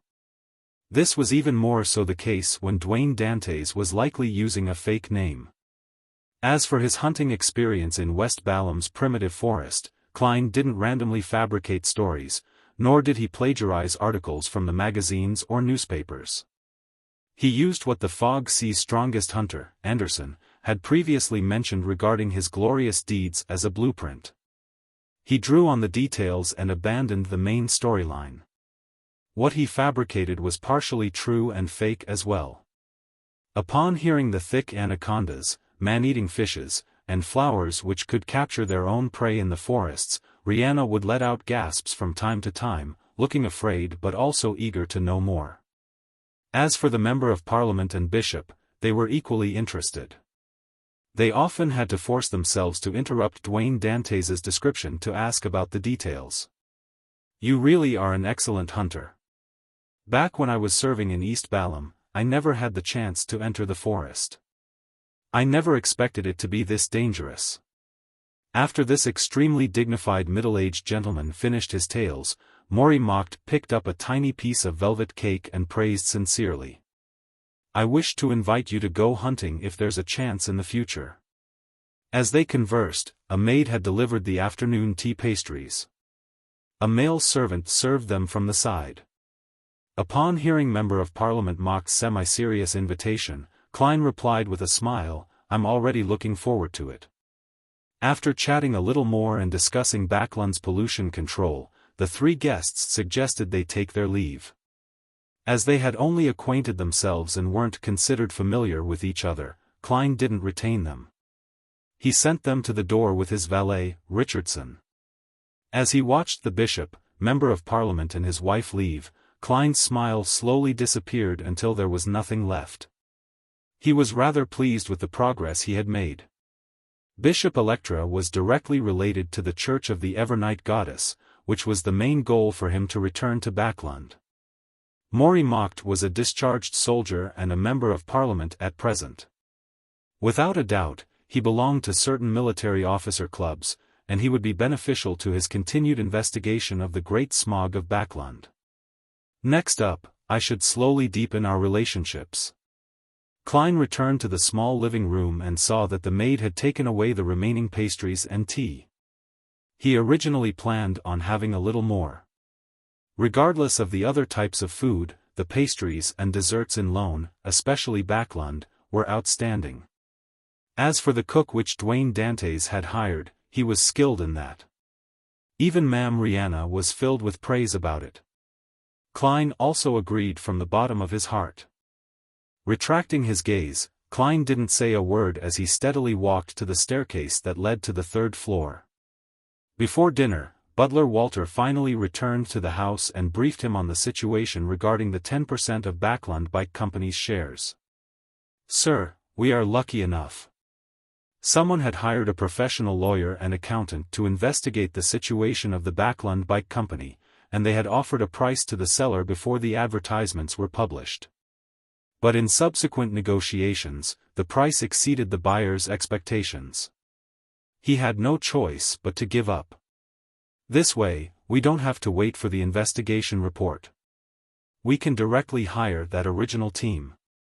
Klein nodded and asked without hiding anything, "What's the current bid?" The buyer that gave up had offered £6,000 with a bottom-line price of £7,000. The seller didn't divulge the situation about the other buyer, however, from the feedback from various channels, it's at least £8,000. £8,000. Not too bad. Should I raise it a little more? If I were to raise the price a little and the other party just gives up, wouldn't it be awkward? Klein nodded slightly and said, "Give me the corresponding report. I'll consider it." After flipping through the report and having dinner to accentuate his extravagant but brilliant image as someone who did solid work, Klein turned his head to Richardson and said, "Prepare the two-wheel carriage. I'll be making a trip outside." He originally imagined that Richardson would ask him in surprise. A two-wheeled carriage didn't seem befitting enough, but to his surprise, his valet answered politely after flashing a curious look, "All right, sir." Submissive and never asking why. That's also considered an advantage. Klein sighed inwardly as he waited for Richardson to return to help him wear his coat. After getting on the two-wheeled carriage, he directly instructed, "Let's circle around the Backlund Bridge area and East Borough." Richardson still didn't ask about his master's motives and just got the coachman to steer the horses carefully. As the carriage passed through Sherwood Borough, it arrived in the Backlund Bridge area under the illumination of the street lamps. Klein didn't give a destination, and he only got the coachman to meander through the nearby streets. He leaned against the carriage wall, looking out at the streets. He saw pedestrians in old clothes, walking along with tired faces as though they were in a rush to return home for dinner after a hard day's work. Occasionally, there would be the ringing of a bike passing by. They were fast as they shot into the distance. In comparison, the riders' expression appeared more lively than the pedestrians'. They seemed to beam with an indescribable sense of pride. It's an obvious difference in class. Although it's the difference between a technical worker and an ordinary worker, with the difference in weekly salaries of £1 to £2 to those with £1 a week. Klein slowly exhaled as he subconsciously looked up at the sky. At that moment, darkness had already completely covered Backlund's skies, but the smog wasn't too serious. One could see through them and see the twinkling stars. After the great smog, the management of the environment is improving by the day. However, the situation with the lower-class workers in the East Borough hasn't significantly improved. Although their salaries might be higher, and their working hours have improved, due to the large number of people surging in, prices have risen across the board, reducing the effects of the salary hike. The improvement in working hours have just gone from 15 to 16 hours to 11 to 12 hours. They're just fixing the problems with the greatest problems. As for the other problems that didn't rear their ugly heads, they're neglected. Yes, the kingdom is still undergoing reforms. Many things haven't been straightened out. Klein watched as his thoughts drifted until the carriage left Sherwood Borough. On the future, Admiral of Stars Katlia stood behind the windows in the captain's cabin, watching Frank Lee pushing wooden barrels into the shadows. He was putting unknown things into it before closing the lid. He's recently been researching the growth of plants in dark environments. Why did he suddenly become normal? Katlia frowned with suspicion, often worrying that Frank Lee would create some huge invention. I'll get Nina to ask later. Just as she had this thought, her spiritual perception was triggered. She turned her head to see a letter on her desk. As a faint smile curled on her lips without her realizing it, Katlia walked over, tore open the envelope, and unfolded the letter. She quickly read through it. There are 2 Obninsks that do not belong to the Church of Storms swimming north from Sonia Island towards the Abyss Maelstrom. Find the direct descendant of Abraham family. You did well. Abyss Maelstrom was the name of a dangerous area at sea, and not the abyss. Abraham family. Katlia thought for a moment, and without any clues, she planned on asking at the next tarot gathering. The next morning, after divining again if he should raise the price again, Klein said to butler Walter, hire that team and continue the negotiation. My bottom line is £9,000. All right, sir. Walter then immediately said with an apologetic look, something happened at home, and I wish to have half a day off. No problem. Do you need any help? Klein asked gently. Thank you for asking. I can handle it, and it's not too urgent. I will first handle the matters regarding the share negotiation first, Walter said sincerely. Klein didn't ask further as he nodded and permitted him to take time off. After his butler left the room, Klein turned to look at Richardson and asked, Did Walter meet anyone earlier this morning? Mr. Butler received a letter, Richardson replied without hiding anything. Chapter 755, Switchboard Receptionist. He received a letter? Didn't he say that something happened at home? Walter's family lives in Backlund, so if there really is anything wrong, then they can directly come over via public carriage or a rental carriage. Wouldn't that be faster than sending a message by mail? With his salary and land in the countryside, he can definitely afford it. Klein nodded without a word as though he had just asked in passing. He slowly returned to the reclining chair, sat down, and began to seriously read the papers. Upon seeing this, Richardson didn't say a thing as he silently retreated out of the room and quietly closed the wooden door. After hearing the light click, Klein cast his gaze away from the papers and towards the door. He thought, I've discovered another advantage of Richardson. He enjoys observing his surroundings, and he's able to notice information of value. Back when Bishop Electra was a guest at Member of Parliament Maury Mock's place, he was the first one to notice it from the balcony. However, this is different from a spectator. The focus is more on the event rather than the details. Walter's matter seems a little abnormal. Could this be the additional development a Rhodes mentioned? Regardless, I'll first divine the matter. I don't want danger to come to me without me realizing it. With this in mind, Klein immediately entered the bathroom, took 4 steps counterclockwise, and arrived above the gray fog. Every time he appeared as the fool, his inner shell beneath the gray fog would wear Klein Moretti's appearance. It wouldn't overlap with Sherlock Moriarty, Gairman Sparrow, or Dwayne Dantes. Due to the lack of necessary information, he could only divine about any danger that targeted himself, therefore, he didn't use dream divination. He removed the spirit pendulum around his wrist and wrote the corresponding divination statement, Walter's abnormality will bring me danger. Holding the spirit pendulum in his left hand, Klein closed his eyes and entered cogitation as he muttered the sentence he had just said. After repeating it 7 times, he opened his eyes and saw the topaz spinning counterclockwise at a rather ordinary speed and amplitude. This also meant that Walter's abnormality wouldn't bring him any danger. But this can only mean that I might not encounter any dangerous trouble through this problem. In addition, there's also another possibility. The danger depends on whether I make the appropriate choice. If I were to rashly get myself involved, something that isn't dangerous might become dangerous. Klein interpreted the matter with his rich experience. Just as he put this matter on hold, he suddenly saw the crimson star that represented the hermit coruscate as it burgeoned and shrank. Does this mean that the payment for scales of luck is here? Klein was delighted as he immediately emanated his spirituality. He was left disappointed because Katlia was only requesting Mr. Fool to pass on a message to the hanged man.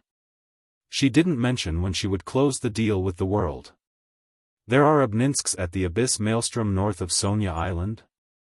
Mr. Hanged Man is pretty lucky. At least he isn't like me, needing to enter the ruins of the battlefield of gods. Of course, Obninsks can be dangerous as well. It's not easy to use one for a ritual. Mr. Hanged Man might even need sea god's help. Ma'am Hermit's request is actually to help find the direct descendants of the Abraham family. This means that Queen Mystic is rather aware of Mr. Door's origins. The Emperor had mentioned it to her? Klein began making connections from Katlia's words as he threw the corresponding image to the crimson star representing the hanged man. At this moment, Alger Wilson had just finished his reports and had passed the examination, allowing him to return to the Blue Avenger. When he saw the endless gray fog and heard the hermit's words, he walked to the captain's cabin with a deadpan expression, keeping his pace normal. Upon entering the room and closing the door, he came in front of an alcohol cabinet, took a bottle of Lanty Proof, the most beloved drink of pirates, and poured half a cup. Alger immediately held the cup to his mouth and downed it like it was water. During this process, he kept his eyes half closed as though he was completely immersed in his own world. After drinking half a cup of Lanty Proof, Alger put down the cup, wiped his mouth, and chuckled. Abraham family's direct descendant? This might be very difficult for others, with almost 0 clues, but I can ask Miss Magician. Her teacher is one. Heh, Admiral of Stars still isn't aware of it yet. He quickly reined in his emotions and paced about, finally giving up on his idea and responded frankly to Katlia's request. Admiral of Stars won't only ask for my help. At the tarot gathering next week, she might announce this mission to everyone, and the others know that Miss Magician's teacher is a member of the Abraham family. There's no point lying about matters that can be easily exposed. I shouldn't jeopardize the possible transactions in the future just for some petty gains. At times, honesty is the best policy. Alger stopped walking as he reverently bowed his head and recited Mr. Fool's honorific name. Please inform Ma'am Hermit that she can directly ask Miss Magician for clues regarding the direct descendants of the Abraham family. After settling the request by Admiral of Stars, Alger took the initiative to mention his encounter during the night of the blood moon, and he inquired to Mr. Fool about whether the item that resonated with the ocean songster's beyonder characteristic was the Book of Calamity, and if the female holding the golden cup in the Coral Palace was Kohainum. Something like that happened? Queen of Calamity might really not be completely dead. It's likely that she had split her beyonder characteristic, splitting them into the Book of Calamity and the one in the undersea ruin. Yes, there might even be a third or fourth portion, but I've no idea where they are. Klein confirmed without any hesitation that the elf was Queen of Calamity Kohainum. This wasn't based on intuition, but a logical inference. He had once obtained the golden cup that elf Queen Kohainum loved, and a similar vessel had appeared in the dream. Elvish songster Ciadas knew of Queen of Calamity's daily trivialities, and she had quite a strong relationship with the angel, which strongly implied that she was an elf that attended to Kohainum. It was completely understandable that the beyonder characteristic she left behind resonated with the Book of Calamity on the night of the blood moon. With this in mind, Klein suddenly recalled a matter. He had given Kohainum's beloved golden cup to Vice Admiral Iceberg Edwina for her to bury in Ciadas's tomb. If Queen of Calamity really isn't completely dead, will the golden cup cause any form of mutation to the corpses of any elves close to her? Klein did a count of the time, and he discovered that he couldn't be certain if the golden dream had reached Sonia Island. After some thought, he calmly replied to the hanged man, "That's right." Following that, he forwarded the message to the crimson star representing the hermit. After doing all of this, Klein conjured the world Gehrman Sparrow and made him pray, "Honorable Mr. Fool, please tell Danitz to pass on a message to Vice Admiral Iceberg Edwina Edwards about the existence of any abnormalities between elvish songster Ciadas's corpse and the golden cup." Phew. After doing all of that, Klein exhaled and threw the corresponding image to the specially labeled point of light beside him. He then returned to the real world and left the bathroom. Coming before his changing mirror, he looked at his gray sideburns and blue eyes as he curled up the corners of his lips. He knew that he had returned from being Mr. Fool to the mysterious merchant, Dwayne Dantes. Biome, inside a primitive forest. Danitz, who was having a feast in a particular base of the resistance, suddenly trembled as he nearly choked on the liquid in his mouth. Although this wasn't the first time he was receiving an answer from the mighty Fool, he still felt apprehensive and afraid. After he identified the figure and heard his words, he heaved a sigh of relief and knew that Gehrman Sparrow was getting him to do something. "Ask Captain." "That's simple. The Golden Dream will be picking me up in a few days." Gehrman Sparrow isn't crazy, and he's even very sincere and reverent before the mighty Fool. Danitz quickly relaxed as he leisurely thought. Meanwhile on the future, Katlia, who had received a response that surprised her, muttered in silence, "Directly ask Miss Magician?" "Yes, she seems to be a beyonder of the apprentice pathway." "She's actually related to the Abraham family?" "As I expected, she's not simple." Katlia considered a moment and decided if she ought to give the hanged man a new mission because she wasn't too sure if Miss Magician was willing to divulge clues to the Abraham family. Walter returned to 160 Buckland Street in the afternoon with a normal expression like before. He had apparently resolved everything easily. Klein didn't ask. He felt that their relationship hadn't reached a point in which his butler could be totally frank with him. Furthermore, the problem hadn't fully blown up before him in a way that couldn't be hidden. Time quickly passed as he had his lessons. The next evening, with the arrival of the full moon, Klein brought along Richardson and rode his high-end carriage to St. Samuel Cathedral for the moon, Massachusetts. He wasn't worried about the donation that would happen, because Miss Justice had paid him £1,000. He now had £2,186, so it wasn't too difficult for him to donate a few £100. It's only not too difficult. Klein sighed inwardly as he looked at the bell tower outside, left the carriage, walked across the square, and stepped into St. Samuel Cathedral.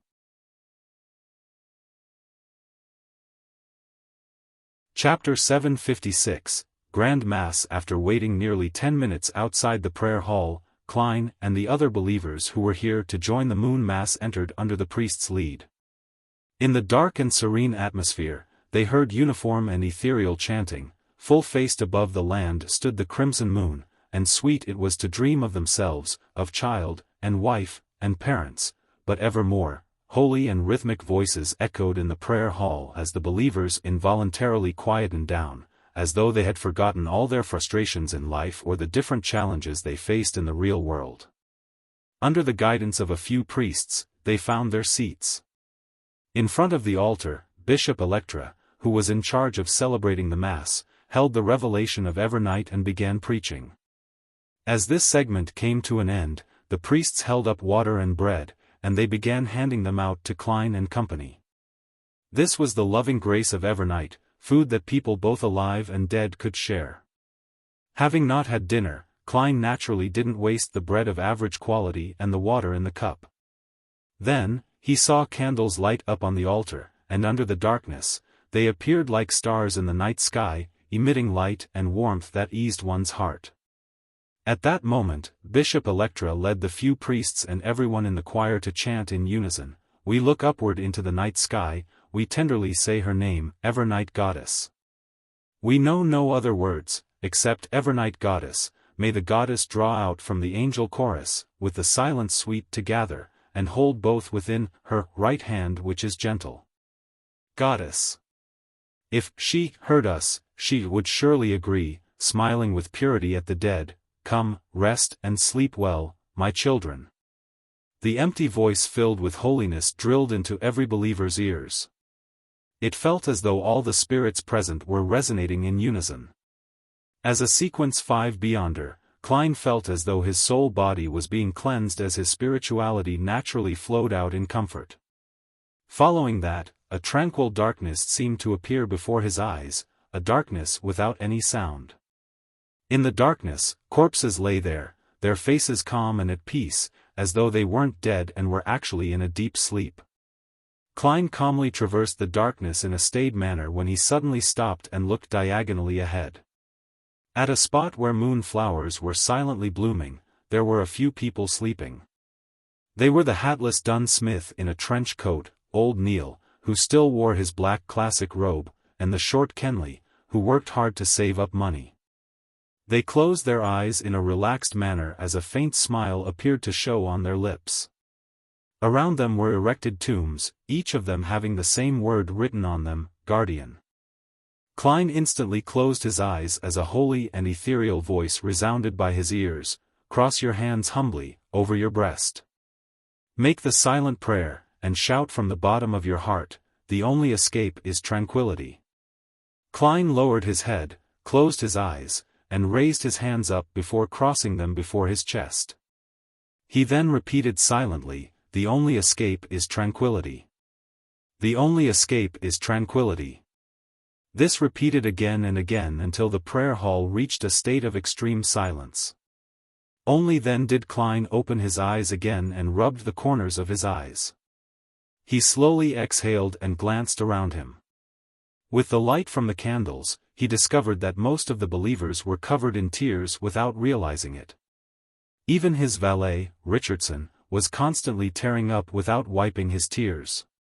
The moon mass is akin to a ritual with beyonder powers involved.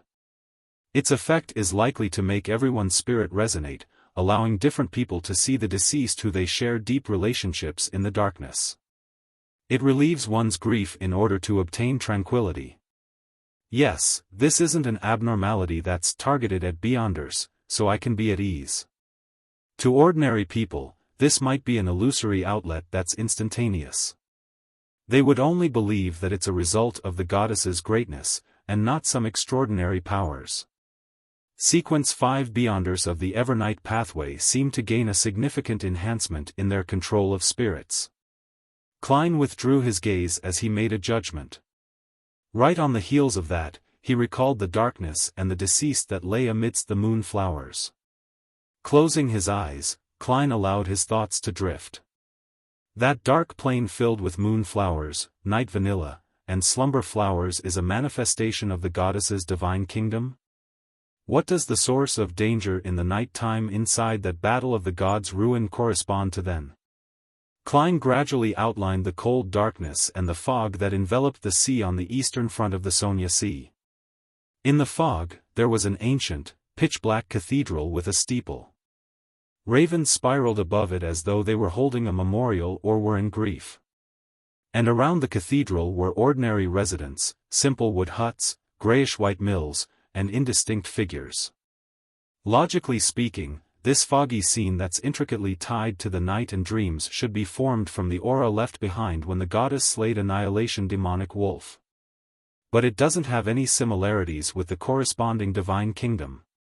Yes, mortals can't pry into the secrets of deities, so perhaps the dark plains filled with flowers isn't the projection of the divine kingdom, but rather an outcome of the ritual.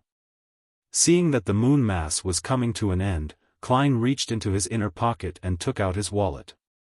Holding his wallet, he got up and entered the aisle, walked straight to the altar, and under Bishop Electra's compassionate watch, he walked diagonally over to the donation box.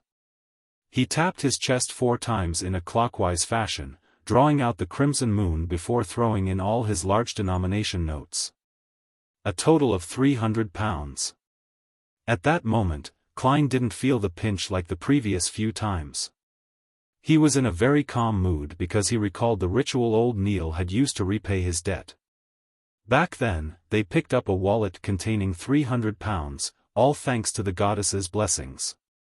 Taking a step back, he drew the crimson moon once again, and he gave his spot to the donor behind him. At that moment, Bishop Electra walked over and said as he drew the crimson moon, "May the goddess bless you. May the goddess know about it. What I wish for now is to receive some teachings," Klein replied with a smile. Bishop Electra glanced at the prayer hall side door and said, "If you don't mind waiting 15 minutes, I can explain the Bible to you in the library." "I would love that," Klein said with a warm smile. Bishop Electra immediately got a priest to lead Duane Dantes and his servant out the prayer hall through a side door as they circled around a spiral staircase to the nearby library. There was a huge bookshelf here, and on it were various books from the Church of the Evernight Goddess. There were tables and chairs lining the sides for priests and bishops to study and preach to the believers. 12 minutes later, Bishop Electra entered the library with a calming smile and saw Duane Dantes with his white sideburns standing in front of a bookshelf, flipping through a book with great focus. He exuded the vibes of a scholar. "What are you reading?" he asked with a smile. Klein snapped the book together and said with a self-deprecating smile, "The Revelation of Evernight. To be frank, although I'm a pious believer of the goddess, I've never had the time to seriously sit down and read the Bible due to my busy life." As he spoke, he didn't show any odd signs on his face, but he felt uneasy deep down. He was afraid the goddess would smite him with a bolt of lightning to reward this pious believer, Duane Dantes. Well, lightning isn't in the goddess's domain. Klein consoled himself. Bishop Electra smiled and took the Revelation of Evernight from his hands. It's never too late to begin. Following that, he invited Duane Dantes to sit down beside a table and systematically introduced the Revelation of Evernight structure and the corresponding Holy Word. Richardson held his employer's hat and cane, and he stood a slight distance away, silently waiting to listen to the bishop's preachings. Time ticked by, when Klein, who appeared serious, suddenly felt his spiritual perception trigger. A scene outside the door naturally surfaced in his mind. This was an intuitive foresight that stemmed from a clown, one that had been enhanced by the gray fog. Outside the door, an elder dressed in a black clergyman robe walked by and headed for the nearby spiral staircase. He had lush white hair but didn't comb it, making him look rather disheveled. He had a thin face that made it appear as though he was bones wrapped in skin. He exuded a rather cold bearing, and his skin was abnormally pale. His eyes were a rare pure black. This figure quickly vanished from the door as the footsteps gradually sounded like they were coming from above. A keeper. But it's not the one I met at the prayer hall. It's his turn today? Klein paid attention to Bishop Electra as he wore a contemplative look over the Bible's contents. He wasn't surprised that a keeper would appear inside the cathedral and pass by the library at this time. This was because the sealing forces behind Cheney's gate would reach its peak at night. It wasn't suitable for living creatures to remain inside, therefore, the keepers only entered at sunrise and left at sunset. It had just turned dark. I need to remember what day and date it is today. Later, with more information, I'll be able to figure out the keeper's rotation schedule. This way, I'll be able to act as the corresponding target at the right time. Klein reined in his thoughts as he listened attentively. Finally, he got up and bade farewell 30 minutes later. He smiled and said to Bishop Electra, "I'm wondering if I have the honor to listen to your preachings in the future?" "No problem." Faced with a tycoon who had just donated £300, Bishop Electra couldn't reject him. He even happily nodded. "As long as you come to the cathedral and I have the time." Klein didn't harp on the details to prevent any suspicion. He earnestly thanked him and left St. Samuel Cathedral with Richardson. He returned home before 8, and enjoyed dinner as he leisurely spent the rest of his night. Late at night, inside the master bedroom, the sleeping Klein suddenly opened his eyes. His spiritual intuition told him that someone had infiltrated his mansion.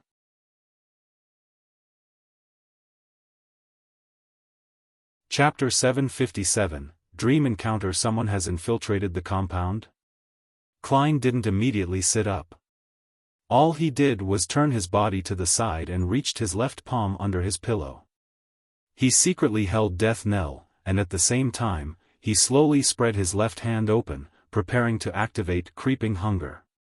After knowing that it was difficult to find food for creeping hunger in Backland, he had infiltrated the prisons in Desi Bay's Conant City, found an inmate on death row, and confirmed that there wasn't any mistake in the judgment before feeding him to the glove. The Rose School of Thought has locked onto me? No, it's impossible for them to be that quick. Besides, if it's them, they wouldn't just come but would wait for an opportunity. They will seize the opportunity when I'm passing by a secluded spot and strike so as to not alarm Backland's official organizations. I donated too much money at the Moon Mass, causing criminals to target me? A generous tycoon who just came to Backland from a foreign land is indeed an easy target. Of course, I can't rule out the routine investigations of the Nighthawks. As thoughts flashed through his mind, Klein heard a soft noise coming from the balcony in the adjoining half-open room. Right on the heels of that, there was the sound of a lock turning as the floor-to-ceiling window was pulled open nearly silently. Klein carefully listened and sensed the footsteps pass through the half-open room and into the corridor. After a pause, the footsteps walked towards the master bedroom before passing it, turning the doorknob to his valet's room. He went into the wrong room? Or could it be that he's here to find Richardson? Klein's heart stirred as he released his grip on death knell. He then reached out to the iron cigar case, which wasn't too far. After he removed the wall of spirituality, an illusory figure in a dark red coat and old triangular hat appeared beside him. It then walked into the full-body mirror. When Senor, the Wraith marionette, jumped to the glass window in Richardson's room, he saw a figure with orange-yellow skin, raven-black hair, and soft facial features walk out of the room. As for Richardson, he was silently sitting by the edge of his bed, his body leaning forward. His back was hunched up like he was fused into the darkness. Horror colored his face as he showed a weak and stumped expression. Finally, he fell silent. The person is indeed here for Richardson. His traits resemble that of someone from the southern continent. He's agile and skilled. He's likely not an ordinary person. This is a friend that Richardson got to know at the manor in the southern continent, or could it be a maternal relative? Richardson is only a valet with an annual salary of £35. What matter would need his help? Klein guessed as he used Señor's vision to observe. At that moment, he suddenly realized why Richardson was good at observation and often stayed in the balcony to size up any pedestrians. He was afraid of being found. I hope it's not too big a problem and won't affect my plans. I'll later divine the matter. If Richardson is unable to resolve the problem, I'll have to find an excuse to terminate his services. Seeing his valet lie back down, Klein pulled back his wraith marionette. Meanwhile, Leonard Mitchell, who lived at 7 Pinster Street, once again entered the fog-immersed Backlund. He had previously questioned the Daily Observer reporter, Mike Joseph, and received the news that Sherlock Moriarty didn't proactively involve himself in Lenevis's matter. Instead, he participated in a discussion after being hired. This made any suspicions regarding him drop drastically. If it wasn't because this detective had been slightly involved in Capham's matter, and how he had a close relationship with Emlyn White from the Harvest Church, Leonard Mitchell would have had thoughts of giving up the investigation to continue his search for Ince Sanguil. As Sherlock Moriarty didn't have many friends at the Quelag Club, with one of them dying in the matter involving Prince Edisac while the other was reporter Mike Joseph, therefore, Leonard only had one target left, Dr. Aaron Series. From the dossiers, this doctor was once involved in a Beyonder matter of the monster pathway. After the item was swapped, he stopped being unlucky or having nightmares. His life returned back on track. Most people that Sherlock Moriarty know are involved in Beyonder matters. This detective sure isn't an ordinary someone. As Leonard thought, he rang the doorbell in Aaron Series's dream. Upon entering the dream, he casually found a sofa to sit in and said to Dr. Aaron, who was opposite him, "Tell me in detail how you got to know Sherlock Moriarty." In the dream, Aaron didn't lie. He started from how Mrs. Mary had introduced Sherlock Moriarty into the Quelag Club, and how he was one of the recommenders. He continued until the detective suggested that he inform the Church of the Evernight Goddess's bishop about his abnormal matters. The truth is described in the dossiers. Sherlock Moriarty seems rather friendly towards the official Beyonder organizations, and he was endorsed by Isengard Stanton. Leonard glanced at the mustached Sherlock, which Dr. Aaron conjured, and retracted his gaze as he listened attentively. After Aaron finished recounting everything in detail, he said, "He headed to the south for a vacation, and he hasn't returned. I've been worried about him all this while. However, he's a detective filled with wisdom and a kind heart. I believe nothing bad will happen to him. I just wish that he can participate in the celebration of my child's birth." Perhaps. Leonard suspected that Sherlock Moriarty might never return to Backlund. He then politely bade farewell and walked out of Dr. Aaron's dream. After taking a few steps forward, he subconsciously looked back and saw that inside the house with a garden, blurry spherical lights that represented different dreams filled the entire space. Everything was fine. Was it a mistake on my part? I keep feeling as though something about me is changing. Leonard muttered as he turned to fly to Pinster Street. Everywhere he could see was covered in dense fog. The street lamps were gloomy and pale. Suddenly, Leonard stopped flying as he cast his gaze at a building. In that house, there were about 5 spherical lights floating in silence, making it look different from the other buildings. However, Leonard's spiritual perception told him that there was apparently a black blob in the house which could absorb all light. Furthermore, he discovered that he didn't recognize the street he was at. He felt alarmed, suspecting if he had seen something he shouldn't see. He hurriedly retracted his gaze as he prepared to leave and head for his residence. At that moment, the building that looked ordinary sounded with a teasing voice, "Why don't you come in for a cup of tea?" Thoughts erupted in Leonard's mind as he flew up at high speeds without even thinking. In his spiritual perception, the terrace houses lining the back, the garden, and tiny buildings were burgeoning in size as the windows and doors turned into mouths that were biting at him.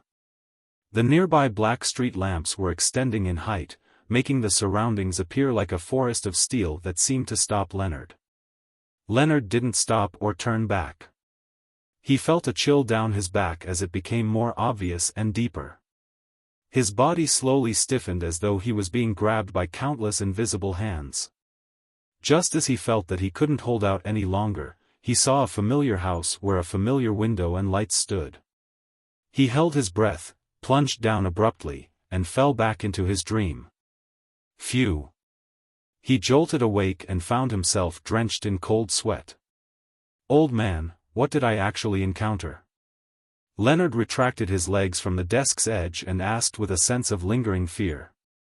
The slightly aged voice in his mind replied after a few seconds, I'm not sure. Leonard's eyelid drooped immediately as he didn't pursue the matter. He then cast his gaze out the window and saw lights everywhere in the Backlund night sky. It was tranquil. 160 Backlund Street. Inside Dwayne Dantes' mansion. Sir, Ma'am Wiana Heisen is here. Richardson entered the room and said to Klein. Klein put down his papers and looked up, glancing at his valet. He discovered that he was still an apprehensive man of few words, silent and reserved. There was nothing odd with him. If it wasn't because the divination outcome was okay. Suddenly firing an employee will incur suspicion. Klein silently mumbled. He stood up as though nothing had happened, and he got Richardson to help him wear his coat. 15 minutes later, he was holding his etiquette teacher, Wiana Heisen, in an embrace as he began to learn another common dance used at social events. I feel as though I'll be losing my job in a few days. After a while, Wiana praised Dwayne Dantes for his progress. When she was done, she added, however, you're still a little restrained. Although you don't have to act like intis men who cling closely to the ladies, you don't have to constantly maintain a distance. It's very normal to make occasional contact. The way you are behaving now makes you appear rigid and dull. Klein pulled her in a little and replied with a smile, I was afraid of being rude. Does this mean that being too close to ladies is an act of rudeness? It also implies I'm full of charm, and that he might embarrass himself if he's too close? This is quite a euphemistic form of praise. Wiana thought and said with a smile, you have learned well. The dance continued as Klein looked at Wiana Heisen's face as he asked warmly in a casual manner, Ma'am, you seem frustrated? Wiana lowered her head and chuckled. It's nothing serious. My husband is a businessman, and he recently had some minor conflicts with some people. We can resolve the matter. Oh, your question was too direct. Before both parties have established a friendship, it's best not to ask about their matters, unless she has made it obvious. Compared to you who comes and goes in families of high society, thus, knowing many madams and ladies, as a tycoon who just arrived in Backlund, I do lack the necessary social connections. Klein nodded gently and said with a smile, I thought we were no longer strangers. He then skipped the topic and began talking about his own experiences and his neighbors. Wiana would mention a few things in response, allowing Klein to better grasp the traits and preferences of his neighbor. After Wiana left, Klein stood at the door for some time before turning to say to his butler, Walter, find out what trouble Ma'am Wiana is facing. If she can't resolve it, we will provide her with some timely assistance.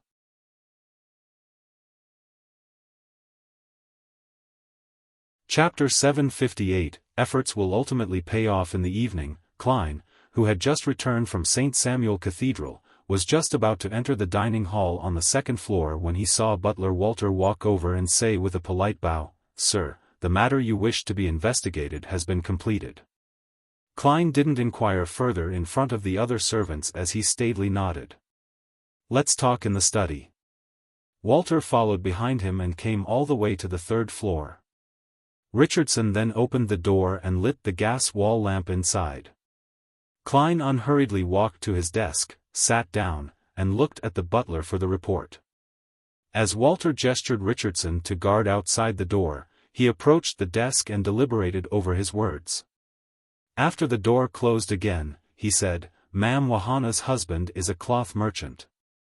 He had been cooperating with someone and had invested £1,000 into it, but the other party ran off with the goods.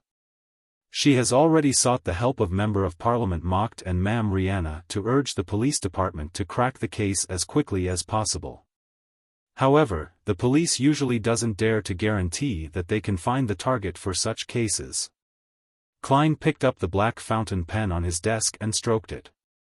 To Ma'am Wahana's family, £1,000 isn't a small sum. Based on what he knew, an ordinary home tutor didn't earn more than £150 a year. If the employer provided boarding and lodging, the salary would be even lower. Although Wahana served high society and had many employers, her annual income capped out at about £400 to £500. Furthermore, a large amount of her expenses would be spent on her dressing, posture, and looks, to prevent her employers from finding her unfitting as an etiquette teacher. Yes, her husband's income as a cloth merchant can only be considered average. To him, a £1,000 investment is a rather huge investment, Walter said by mincing his words. It's a lot for me too. Klein sighed and smiled. I just came to Backlund, so I'm not very familiar with the police. Walter immediately replied, Sir, back when I was under the service of Viscount Conrad, I knew a few members of a Backlund high-ranking police officer association. Backlund High-Ranking Police Officer Association? That would be the most important members at Civilhouse Yard. Even the chief superintendents who are in charge of an entire borough might not be qualified for induction. Civilhouse Yard referred to the Backlund Police Department. It got its name from the street it was located at. As expected of a butler who served under a noble family. Klein sighed inwardly as he smiled with a shake of his head. There's no need to do so for the time being. On this aspect, I'm sure Ma'am Wahana is able to seek the help of many people. Be it Member of Parliament Mocht or others, all of them have the ability to make Civilhouse Yard place importance on the case. He paused and deliberately said in passing, I've seen the lower rungs of society, and I know their methods of survival. At times, the police might not be as useful as gang members or bounty hunters. Walter, go to the police department to retrieve the corresponding details and head over to the famous bars in the Backlund Bridge area and East Borough to commission a bounty mission. Regardless if they find the corresponding criminals or the batch of cloth, I'll be giving them £200 in return. Let's hope that those cheats had chosen to remain in Backlund. A reward of £200? Walter repeated the sum as he couldn't help but steal a glance at his employer, as though he found it unbelievable that he would offer so much for Wahana's matter. He turned agape and was just about to say something but ultimately kept silent. All he did was seriously reply, All right, sir. I'll give you this money directly. Klein slowly got up and took out his wallet. As Walter received the thick wad of cash, he asked in thought, Should I tell Ma'am Wahana? Klein smiled. There's no need. Enlightened, Walter nodded with a bow. Your generosity will spread through this street. East Borough, Dharavi Street, in a cramped but lively pub. Zio, who had seriously combed her short, blonde hair before heading out, squeezed through the area filled with men that stank of alcohol and putrid sweat and arrived at the bar counter. She tapped the counter and asked the bartender, Any new missions today? If it were anyone else who asked without ordering any drinks, the bartender would have ignored them, but upon recognizing Zio, a bounty hunter who no one wanted drinking, he could only sigh and say, A very handsome reward, £200. £200? Zio nearly suspected that she had heard wrong. Apart from Miss Audrey's missions, she had never seen such a handsome reward in East Borough or the Backlund Bridge area. Even the mission to seek out Azek Eggers that drove bounty hunters crazy had only offered £150. For an ordinary bounty hunter, completing a commission like this was enough for them to not work for a year. To Zio, it was equally important because she had been helping the mysterious man in the golden mask over the past few months. She had learned that the man was from MI9, and she was trying to earn enough contributions to exchange for the interrogator potion formula. Therefore, the reward she received when completing his tasks only paid a little. Most of it was exchanged towards her contribution goals, so all her savings came from the advantages that her sheriff sequence had given her to capture criminals.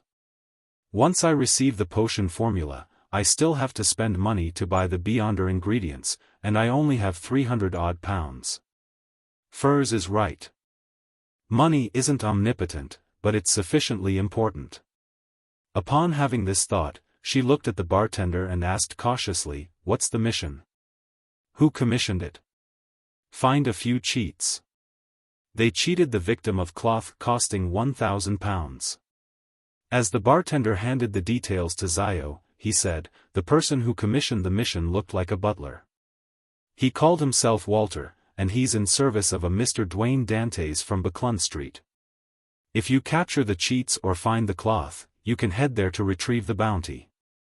Zio quickly flipped through the documents as something quickly formulated in her mind. She instinctively knew the direction in which to continue the investigations. "I'll take this mission," she said immediately with a nod. The bartender shrugged and said, "You aren't the only one. All the bounty hunters have taken on this mission. Besides, they have other ideas." "Like what?" Zio asked out of curiosity. The bartender chuckled. "They say that since Mr. Duane Dantes is so generous, they're willing to recommend themselves if he lacks a bodyguard. However, they later gave up on the idea since being a bodyguard isn't as free as being a bounty hunter. Even having drinks will have to wait until they're given time off. That's not a problem for me, but I can only be a bounty hunter." Zio nodded, jumped off the high stool in front of the bar counter, and didn't waste time heading for the door. The next day, just as Klein finished breakfast and was preparing to head to his garden to have a stroll to aid in his digestion, butler Walter came in from outside and silently followed behind him until there wasn't anyone around. "Sir, there are 2 matters that need your attention," he said politely. "2 matters?" Klein was somewhat surprised. He thought that there would only be one. Walter nodded. "Yes, the first matter involves the 10% shares in the Backland Bike Company. Someone has already offered 10,000 pounds. Sir, do you still wish to continue in the bid? It has been raised to 10,000 pounds. Not bad at all." Klein deliberately acted stumped as he thought. "I'm new in Backland, and there are many things that need me to hold back on." "Let's leave it at that, all right, sir." Walter then said, "The cheats who scammed Mam Wahana's husband of the cloth have been captured. The bounty hunter has already arrived and requested payment." "That quickly?" Klein turned his head in shock as he looked at his butler. If he had taken action himself, he was indeed capable of settling it that very day. After, he had dowsing rods seeking to find people, but the problem stemmed from the fact that most bounty hunters weren't seers. "Yes, perhaps it's a Beyonder good at tracking and searching for people." Klein made a preliminary judgment. Walter answered in confirmation, "Yes, it's much faster than I imagined. According to that bounty hunter, she did a reverse search from black market sales before finding the cheats. The black market peddlers gave in so easily? From the looks of it, they must have been taught a lesson with the fist."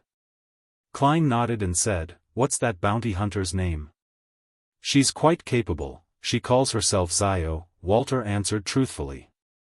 "No way." Klein almost stumbled. Thankfully, he had the impressive balance of a clown. After calming the upheavals through his heart while acting calm, he deliberated and said, "Keep the bounty hunter's contact method. Perhaps there might be a chance to gain her assistance in the future." "All right, sir." Walter didn't find any problems with Duane Dantes's instructions. Any decent member of high society kept some unofficial means to their chests. Klein didn't continue on the topic of Zio as he tersely said, "How much was reclaimed?" The cash and the yet-to-be-sold cloth from the cheats came up to about 850 pounds. Walter had apparently anticipated his employer's inquiry on the matter and had asked ahead of time. "Very good," Klein nodded and said. "After paying the bounty hunter, help her send the cheats and the goods to the nearby police station." Northborough Police Station. Wiana and her husband, Bacchus, looked at the high-ranking inspector in front of them as they asked in unison, surprise coloring their voices. "It's been found? They've been caught?" The high-ranking police inspector smiled in response. "Yes." When he informed them how much cash and cloth was left, Wiana and Bacchus heaved a collective sigh of relief. They could afford £150 in losses. Furthermore, the remaining cloth still had space for greater appreciation and profit. In essence, they hadn't suffered much of a loss. They repeatedly thanked the inspector until someone invited Bacchus to identify the goods and criminals. Wiana sat there without losing her etiquette. She smiled at the high-ranking inspector and said, "Your efficiency has exceeded my expectations. I'm very curious as to how you found the bunch of cheats." Being aware that this beautiful and elegant lady knew a member of Parliament of the House of Commons, and that she would eventually learn the truth, the high-ranking inspector didn't hide it from her. In fact, it was completed by a bounty hunter. She investigated the black market of stolen goods and quickly caught the suspects. "You even offered a bounty?" Wiana seemed to gain a full understanding of the whole story. The inspector shook his head and said, "No, someone beat us to it. He offered £200. £200? Wiana asked in surprise. That wasn't a small sum of money, and it even exceeded the expected profit that her husband would earn from the sale. Seeing the inspector give an affirmative reply, Wiana couldn't help but ask, "Who was it that offered the bounty?" The bounty hunter didn't say, but accompanying her was a gentleman dressed as a butler. The inspector simply described Walter's looks. Wiana vaguely guessed at the butler's identity as she leaned back slightly, muttering softly to herself, £200. In the afternoon, Wiana, who came to Member of Parliament Mock's house to teach his daughter etiquette, first thanked Ma'am Rihanna for extending their help. After the blackish-green-haired Rihanna said a few words of humility, she asked, "Wiana, I heard that you're Mr. Dwayne Dantes' etiquette teacher. I wonder what kind of person he is." Wiana deliberated and said, "He's a true gentleman. He's warm-hearted, generous, kind, educated, gentlemanly, and very knowledgeable." Rihanna nodded slightly upon hearing that before turning to look at her proud daughter and chuckled. "Unfortunately, he's a little too old, or he might make a good match. Well, I plan on inviting him to our ball this weekend."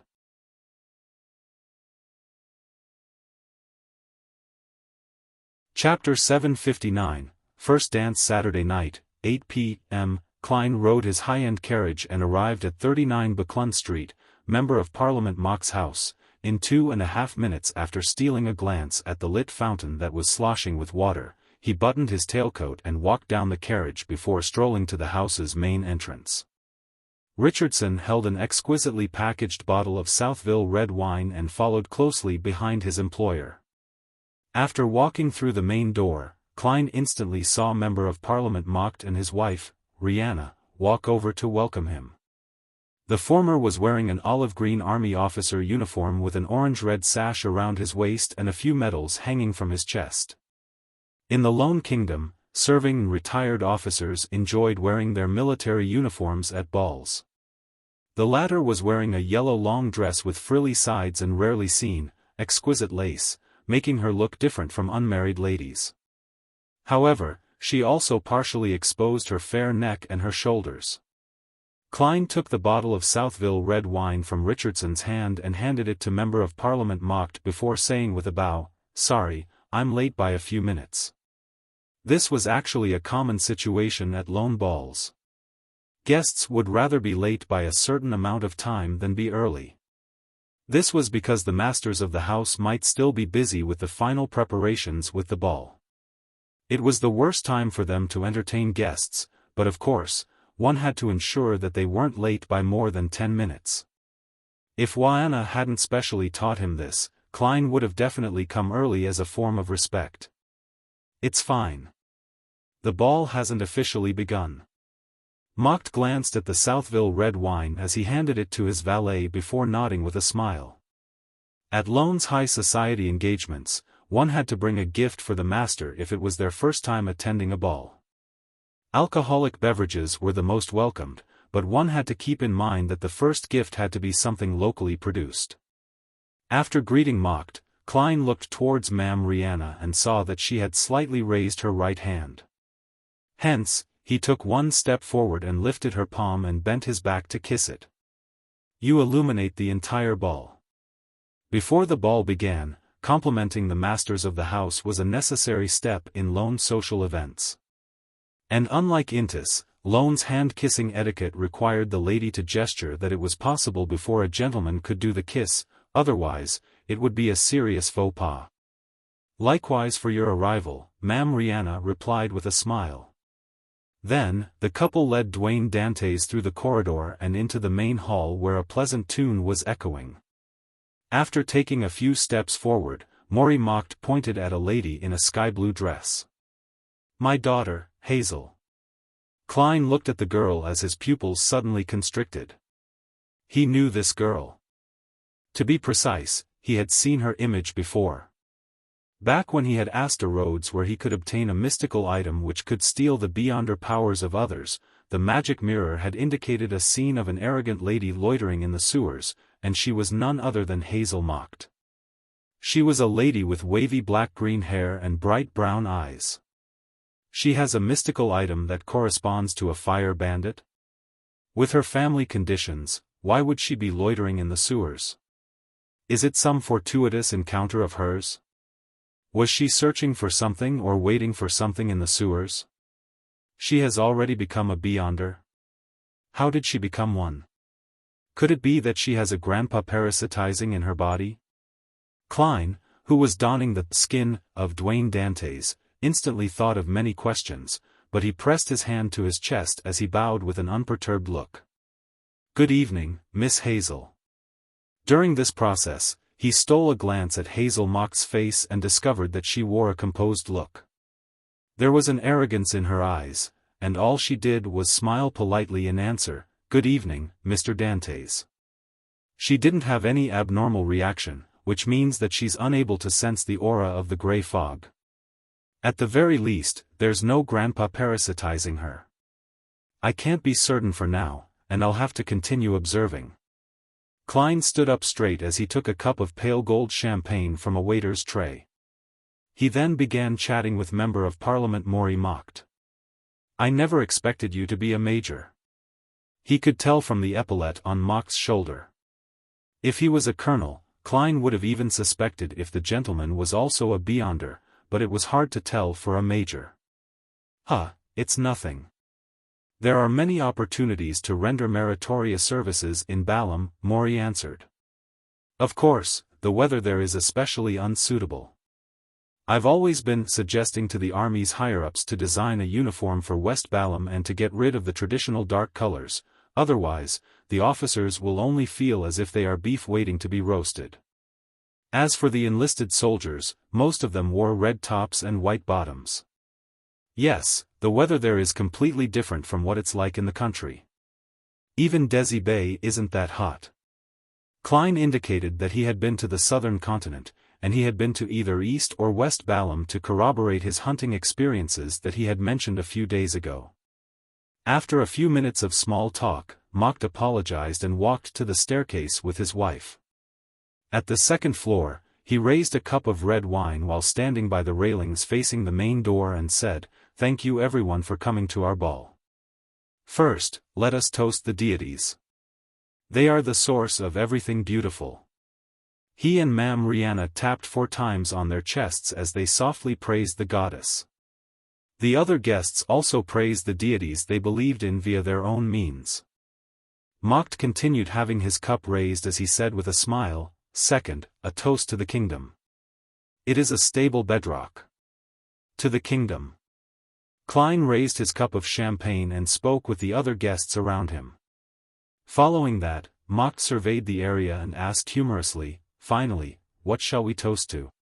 Klein's mind whirred as he said loudly with a smile, a toast to the improvement of the air in Backland. Macht was taken aback as he couldn't help but smile in response. Excellent. That's a great suggestion. A toast to the improvement of Backlund's air. This is a symbol of us living better lives. Cheers. The fixing of the atmospheric pollution issue had always been one of his political ideals as a House of Commons Member of Parliament. He had ultimately been pushing for the corresponding bills, and he had played a significant role in the improvement of the environment. Therefore, toasting to the improvement in Backlund's air was equivalent to toasting to himself. It was more euphemistic and more aboveboard. All the guests echoed in a spirited burst as they finished the drinks in their hands. Right on the heels of that, Member of Parliament mocked held Ma'am Rihanna's hand, and they went down to the hall. They then started the opening dance in the mellow music. All the gentlemen present began finding their first partners to dance. Klein took another cup of champagne as he leisurely sized up the guests. Ma'am Mary is here as well. He swept his gaze and found someone familiar. As one of the major shareholders of the coin company, with a wealth amounting to tens of thousands, Ma'am Mary had formerly hired Sherlock Moriarty to investigate her ex-husband's act of adultery. She's a member of the National Atmospheric Pollution Council, so it's normal that she has a close relationship with the Member of Parliament. Klein didn't attempt to invite her to a dance, since he here as Duet Dantes.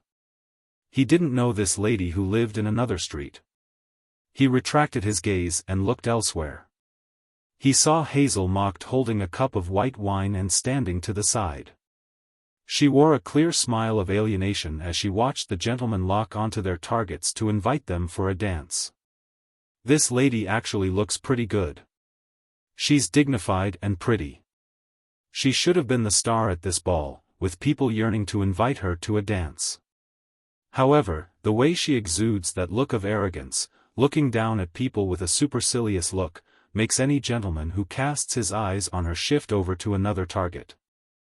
I've seen this look in the eyes of certain beyonders as well. They no longer think of themselves as mortal, and they often have a sense of superiority when facing ordinary folks. This implies that Miss Hazel is likely a beyonder. That's right, if she isn't a beyonder, how would she dare to loiter in the sewers? She's from the marauder pathway? But how is she to act as a marauder or swindler with such arrogance? It's hard to imagine. Seeing that the hosts were almost done with the opening dance, he began seriously considering who he could invite. Duet Dantes is in his early 40s, so it isn't appropriate to invite a lady for his first dance, unless it's someone confirmed to be a junior. And the first dance of most ma'ams would be done with their husbands.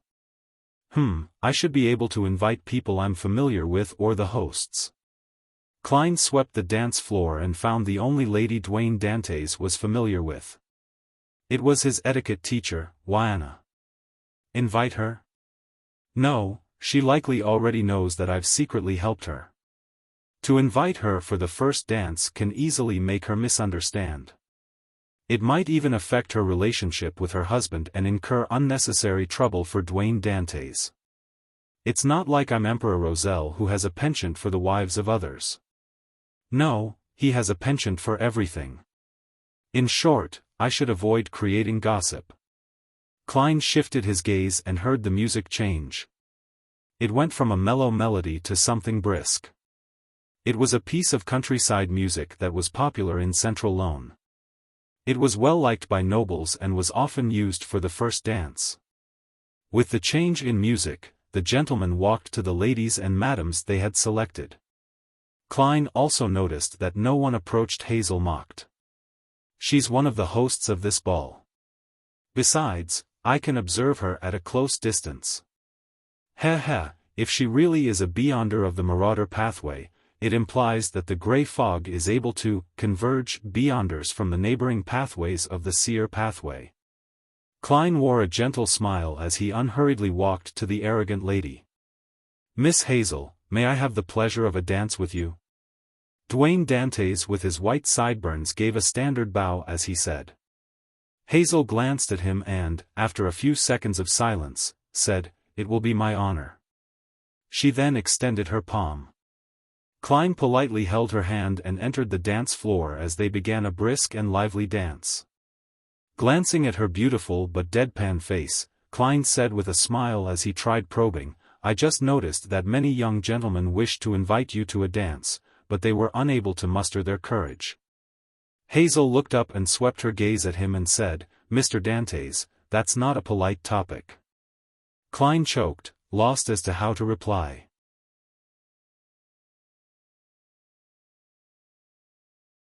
Chapter 760. What a small circle. I thought she would contemptuously say that she doesn't like immature and incapable men, hinting that she isn't impressed with ordinary people. Who knew she can't even be bothered to answer this question? This sense of superiority will easily lead to a loss of control for subsequent advancements. Klein couldn't help but lampoon inwardly. From what he knew, Beyonders were only humans who had additional powers. It was equivalent to having plenty of money or status. In fact, they were still considered human and had no way of escaping human society. Only by reaching sequence 4 would one experience a qualitative change. Furthermore, most demigods continue being active in human society. Even the sequence 1 snake of fate will Oseptin is being an obedient unborn fetus. Perhaps only at the level of blasphemer Amon and the others will they be able to view the real world as a god. Klein's mind whirred as he said, "I'm sorry. I was once a merchant who often spent time in the northern continent and southern continent, and I have had little experience with a ball." I mean, this type of ball. "It's fine," Hazel replied calmly as though she didn't care about the topic he had just raised. If it were anyone else, they would have been at a loss for a conversation with this arrogant lady. All they could do was focus on the dance, but Klein was considered quite a knowledgeable and experienced person at this point. He knew quite a bit of the different Beyonders in the mysterious world, so with his apology, he said with a smile, "This is a challenge that isn't simpler than the sea. It similarly has beautiful scenery but hides countless difficulties. Of course, the sea also has stories of all kinds of treasures.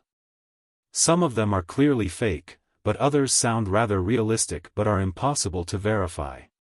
It's just like Death's Key that's ranked first amongst them." Death's Key? Hazel looked up at Mr. Duane Dantes, who was a lot taller than her. Indeed, a Beyonder with a strong sense of superiority would often have their interest piqued when it's something that involves mystery. Klein chuckled inwardly and he nodded gently. "Yes, it's rumored to be hidden somewhere in the Berserk Sea." He used the legends he had heard back when he was aboard the White Agate, as he added more of the details he had heard during his career as an adventurer. During this process, he couldn't avoid mentioning the 4 kings and the 7 pirate admirals. Hazel was clearly interested in these as she responded to Klein in a rare instance. She would even occasionally ask other questions, making the dance between them less awkward. Without realizing it, their dance came to an end.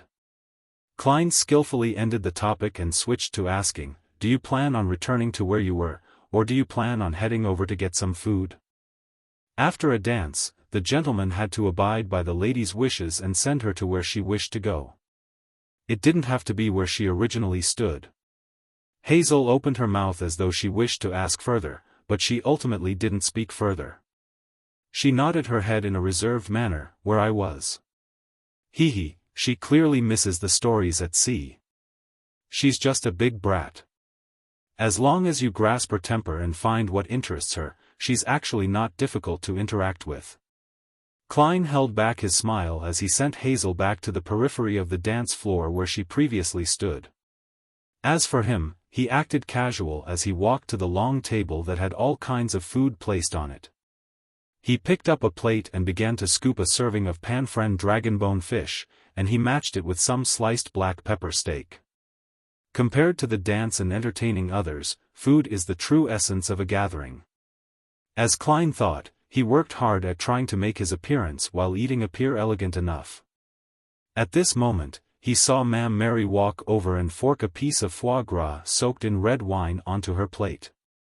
When Klein saw her glance at him, he politely smiled with a nod as a response. "How may I address you?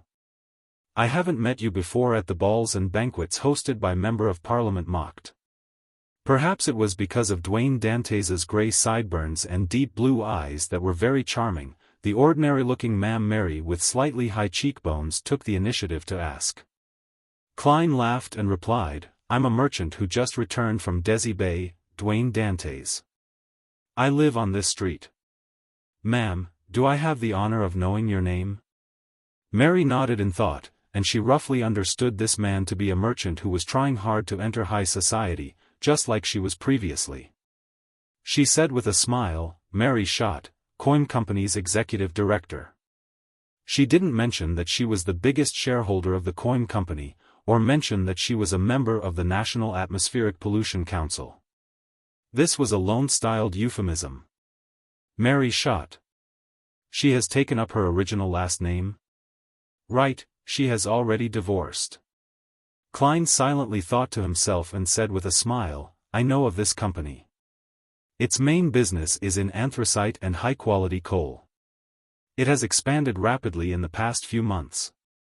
To be frank, I have the intention of investing in it, but I don't seem capable of competing with the rest." After the atmospheric bills were passed, there was a drastic increase in the demand of anthracite and high-quality coal. Coin Company managed to develop itself in ways that exceeded its past efforts. Its overall valuation had already exceeded £250,000. Klein wasn't shooting his mouth when talking about investing, but that he believed that this industry would become even more important in the coming years until humanity found a resource to replace it. Mary had always been very proud of the National Atmospheric Pollution Report she pushed for, as well as the development of the Coin Company, so she couldn't help but smile when she heard that. This is because people are beginning to pay attention to the environment that they are living in. Having said that, she gently sighed and said, "As it gets better, trouble also increases as a result." Having just acquainted himself, Klein didn't ask about the trouble. With his prior acquaintance with Ma'am Mary, he easily found a topic of interest and had a good conversation with her. Her attitude towards Sherlock Moriarty and Duet Dantes is very different. Despite being someone she knows, just a change in looks and identity will be given a brand new form of treatment without any problems arising. This feeling is truly magical. As they chatted, Klein felt wistful as he felt that the additional faceless potion he had consumed was quickly digesting. After a few minutes, a handsome man with bright blonde hair walked over with a cup of red wine. He smiled at Ma'am Mary and said, "Mary, what are you talking about?" "Hibbert, this is Mr. Duet Dantes from Desi. His experiences at sea and West Balham are truly interesting." Mary immediately introduced the two. "Duet, this is Mr. Hibbert Hall, the eldest son of the Earl of Eastchester. We should be calling him Lord, but he prefers people to address him as Mr. Chief Secretary. He's the Chief Secretary of the National Atmospheric Pollution Council. I've heard you mention him before." Of course, that was when the identity, Sherlock Moriarty, was still active. The Earl of Eastchester is a major noble in the nation. He's considered the top brass when it comes to high society. Klein politely bowed without appearing overly low.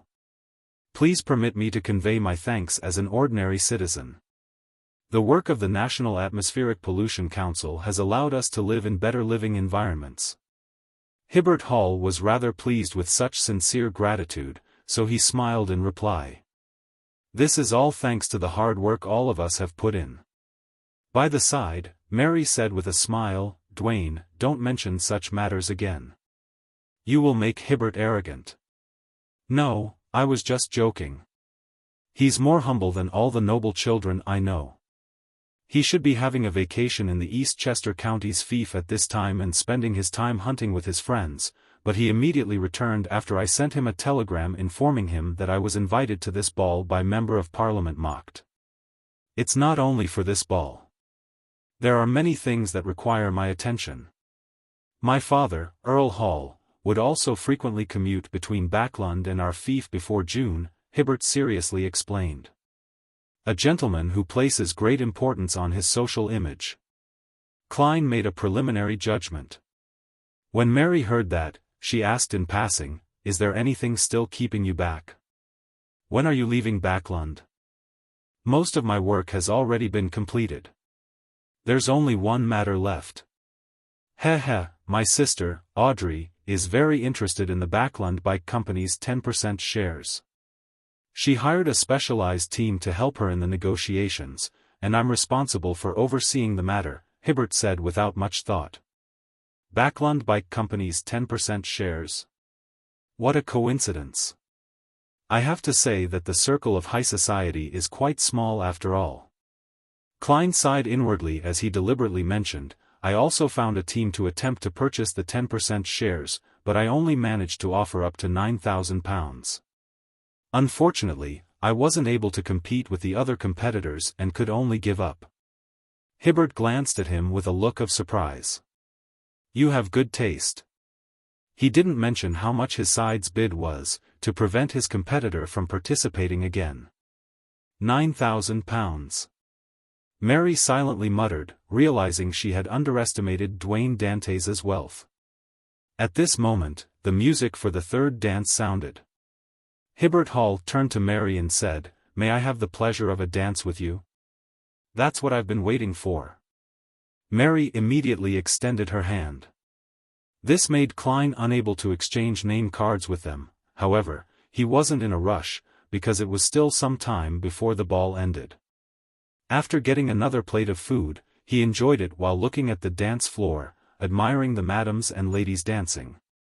During this process, he noticed that Member of Parliament Mocht and Ma'am Rihanna were mingling with different guests from time to time, having happy conversations with them and even dancing with them.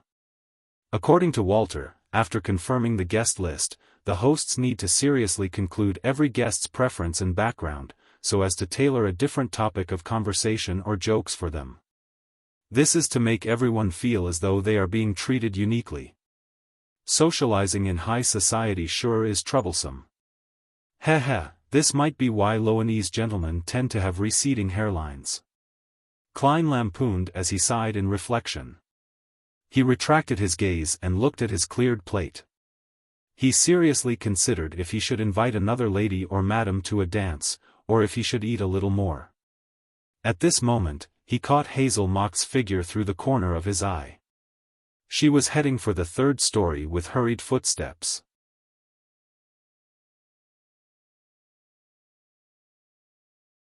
Chapter 761, Good People and Good Deeds. What happened?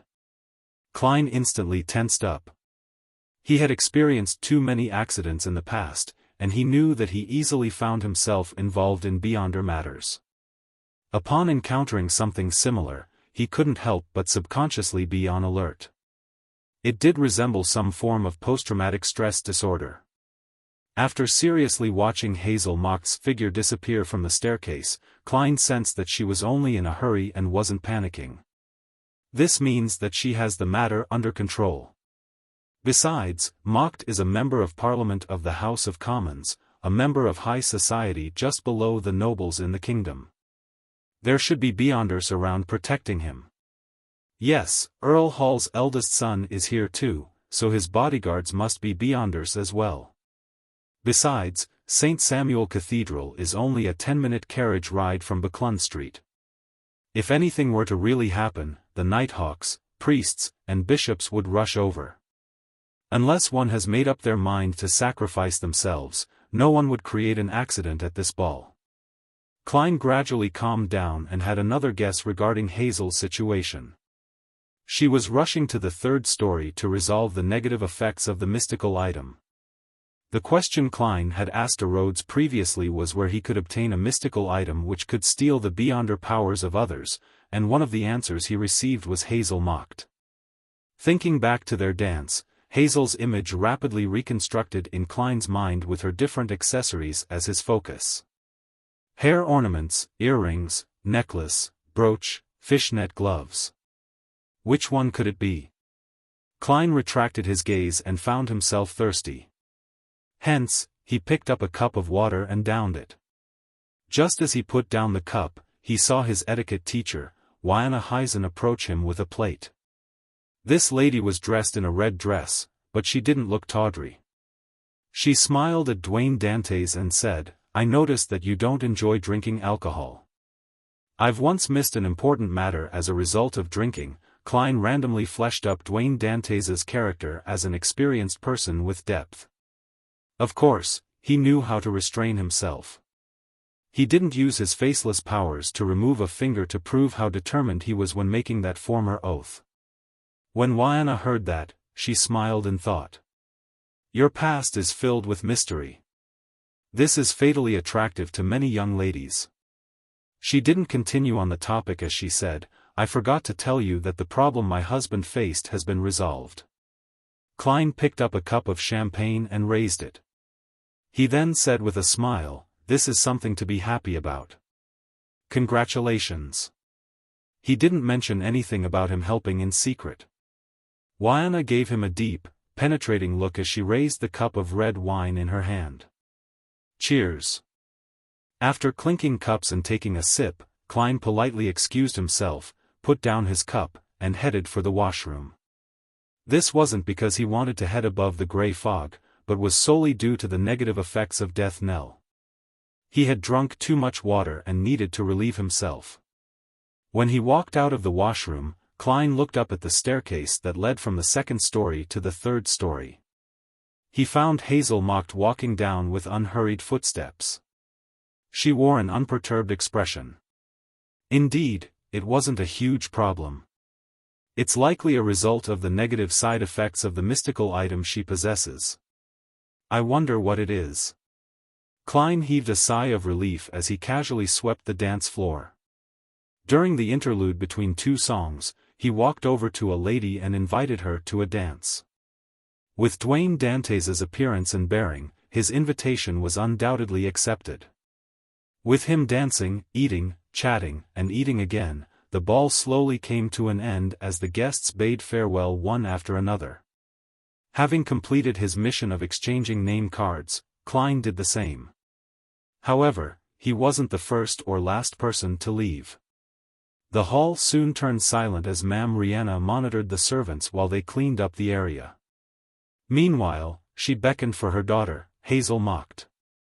Mr. Duet Dantes' performance was better than I imagined. Many ladies had even asked me about him in private, Ma'am Rihanna said in a veiled manner. Hazel, what's your impression of him when you were dancing and chatting with him? You're a lot more mature than girls your age. I believe in your taste and judgment. She knew her daughter very well, and she had deliberately added the last sentence, otherwise, Hazel was unlikely to be interested in giving a detailed answer. Hazel wasn't that arrogant when facing her mother. She said after some thought, he's not very familiar with this circle, and he easily mentions topics that can be offensive, but he's very knowledgeable. Very knowledgeable, Ma'am Rihanna was slightly surprised as she repeated her daughter's words. With her understanding of Hazel, this was a rather good compliment. She couldn't help but be worried that her daughter had taken a liking to Duet Dantes. Hazel thinks little of the eligible bachelors around her because they are too young, inexperienced, and incapable. Duet Dantes happens to be the kind of man that girls who mature early like. Rihanna suddenly felt a little regret inviting the gentleman to the ball. She knew that with Hazel's personality, she might very well elope if she were to suffer any objection to her newfound love. Hazel seemed to sense her mother's thoughts and said without emotion, I only like men who are sufficiently powerful. Phew. Rihanna silently heaved a sigh of relief as she was no longer worried about the problem from before. This was because Hazel was a girl who found lying beneath her. Late at night, Hazel got up from bed. With her night vision, she changed into clothes that facilitated movement. She climbed down from her bedroom's balcony and carefully avoided her family's bodyguards. She went all the way to the garden and came to the middle of Buckland Street. Not every sewer manhole allowed a human passage with vertical metal ladders. Hazel adeptly moved the manhole cover away and climbed down before closing the cover from underneath. Nearly 45 minutes after, she moved the manhole cover again and returned into the shadows of the street. At this moment, Hazel saw a shadow nimbly flip into a garden nearby. Unit 160. She read the corresponding address. It was none other than Duet Dantes' residence. On the manor's third story, Klein was once again awoken from his sleep due to his spiritual intuition. He had the urge to capture the infiltrator that disturbed his sleep and feed it to creeping hunger. This time, he directly opened his iron cigar case and released his wraith marionette. Senor, in his dark red coat, first walked into the full-body mirror before leaping over to the oriel window in his valet's room. He observed Richardson and saw the valet sit up as he looked at the door with fear and anxiety. The door silently opened as a shadow flashed in. Under the crimson moonlight, the infiltrator exposed brownish-yellow skin, a soft outline, and short curly black hair. He obviously hailed from the southern continent. With a gloomy cold aura, he stood by the door and looked at Richardson, saying in a deep voice, "Have you decided? Do not believe that you can attain your calm life by leaving. Inside of you flows the blood of death's subjects. You are destined to give up everything to restore God's glory. Think about your deceased mother. Think about the insults you once suffered. Do you wish that your child will grow up under the contemptuous looks of others, to be a servant of others forever? But, what can I do?" Richardson lowered his head as he said with great difficulty. "Wait for the mission." The infiltrator's voice turned gentler. Richardson didn't commit to an answer as he seemed to be struggling inwardly. As for the infiltrator, he didn't seem to care about his hesitation. He treated it as though Richardson had agreed, turned around, left the room, and traced his steps back. Death's subject. Someone from the numinous episcopate, or another organization that's trying to restore Balaam? Having witnessed everything, Klein leaned back into bed and silently said, "What mission would they give Richardson? Steal my money to provide funds for the organization? Or will they create a terrorist incident at one of the balls of high society?" At that moment, the infiltrator had climbed down from the balcony, passed through the garden, and flipped over the perimeter fence made of steel bars. Suddenly, he saw a figure pounce over from his left. He dodged as he clenched his fist and threw a punch. Thud. The punch hit the black figure, but it pierced straight through. It was as though he had struck a shadow created by the street lamp. Meanwhile, he suffered a heavy blow to the back of his head as he fainted onto the ground. Hazel's figure immediately surfaced behind the infiltrator as she wore an excited expression. It was as though she had completed a successful scam. She quickly reined in her emotions as she maintained her arrogant demeanor. She turned to look at the black metal gates of 160 Buckland Street. This girl bent her back and held the infiltrator by the arm as she dragged him to Duet Dantes's doorstep. Immediately after that, Hazel let go of her left hand, cleaned up any traces, walked forward with her chin slightly lifted, and pulled the doorbell. Then, she quickly departed, heading straight to her home through the shadows in the street. And on a street lamp outside Unit 160, on the black metal gate was a piece of glass. It reflected a figure wearing a dark red coat and an old triangular hat. It had seen the entire process. How should I deal with this? Inside the room, Klein was stumped. He knew that Hazel was doing a good anonymous deed for her neighbor to finish off an infiltrator, but this way, if his butler were to make a police report, the matter would be investigated in detail, causing the matter to be transferred to the Nighthawks. When the time came, whoever struck the infiltrator unconscious would become an important question. If Klein was really an ordinary person, it wouldn't have mattered, he could allow the Nighthawks to carry out their investigation. However, not only was he a powerful Sequence 5 Beyonder, but he was also scheming to steal an item from behind Cheney's gate. He didn't wish for any external setbacks to spoil his plans, or else he would have to change identities once again. To be frank, his earliest solution was to find a way to terminate Richardson's services. However, what he had heard changed his mind a little. If I were to terminate Richardson's services, it would be equivalent to pushing him into the abyss despite his desire for a quiet life. It will force him to mix with those people. Unfortunately, Duet Dantes has a mission, otherwise, helping him in passing wouldn't be difficult. Klein sighed as he thought. 10 seconds later, the unconscious infiltrator suddenly stood up, cracked his neck, and hid in the nearby shadows. And at this moment, Butler Walter had walked out of the house's main door after hearing the doorbell.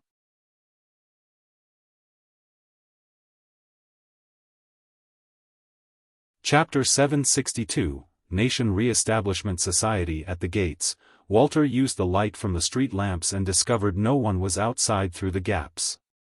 The street was silent. For an instant, Walter suspected if he had heard wrong and that the doorbell hadn't rung. He composed himself, and he quickly walked to the servant quarters at the back of the compound. He woke up a few servants and got them to carry double-barreled hunting rifles to begin patrolling the main building so as to prevent any bandits or burglars from infiltrating. Walter didn't immediately get the police, because nothing had happened yet. The doorbell from earlier might have been a prank from a tramp. Meanwhile, under the nearby sewers, the infiltrator was holding onto the metal handles as he slowly headed down into the unlit area. He soon came to a halt, leaned back onto the moss-covered wall, and slowly slid down to sit down on the dirty ground. His eyes closed again as though he was still in an unconscious state. In front of him, a middle-aged man wearing a dark red coat and an old triangular hat instantly appeared. He was none other than Klein's marionette, Wraith Senor. Senor bent down, rummaged through the infiltrator's pockets and found 7 soldi in 11 pence, as well as tiny cloth bags containing different kinds of powders. Inside the room, Klein remotely controlled his marionette from dozens of meters away. As he identified the powder, he discovered that his theories were correct. They were all herbal powder in the death domain. And a portion of them could be used for spirit channeling. He was very likely to be a beyonder from the corpse collector pathway that hailed from Balam. Even if he hadn't reached sequenced 7 spirit medium, it was very normal for him to prepare the corresponding herbal powders, essential oils, and extract. After all, these materials weren't only used for spirit channeling. Immediately, Klein controlled Senor to set up a ritual to pray to the fool. Then, he went above the gray fog to respond, allowing Senor to complete what followed. After doing all of this, he returned to the real world and continued controlling Senor, allowing him to channel the spirit. Passing through a storm of glimmers, Klein saw the infiltrator's spirit. He appeared listless, blurry, and translucent. "What's your name? What faction do you belong to?" Senor asked with a deep voice. The infiltrator answered blankly, "Gadatpos. I belong to the Black Skeleton Gang." Black Skeleton Gang. I believe it's a gang that's active around the border of East Borough and the dock area close to the Backlund Bridge area. It's mainly filled with people of Balam heritage. Although they aren't as barbaric and boorish as the Zmanger gang, they aren't strangers to violence. As Klein recalled the intelligence he had previously gathered, he made Senor continue asking, "What do you mainly do? Why are you looking for Richardson?" Gadatpos answered in a muddled state, "We are fighting for God. We were originally members of the Balam Nation Reestablishment Society. We established the Black Skeleton Gang to grasp various intel and obtain funds. Apart from that, we also have another mission. It is to seek out any items related to death, and send it back to the southern continent. This time, we obtained verified information that in Earl Wolf's collection is a mask taken out from the Eggers family mausoleum. This family is a descendant of God. For this mask, we need to send someone to infiltrate Earl Wolf's household as a servant or infiltrate during one of the balls and banquets he hosts. And Richardson is an excellent choice. He has no history with any of the other organizations, and he's an experienced servant. The servants of nobles are often inherited. It's obviously not easy to infiltrate.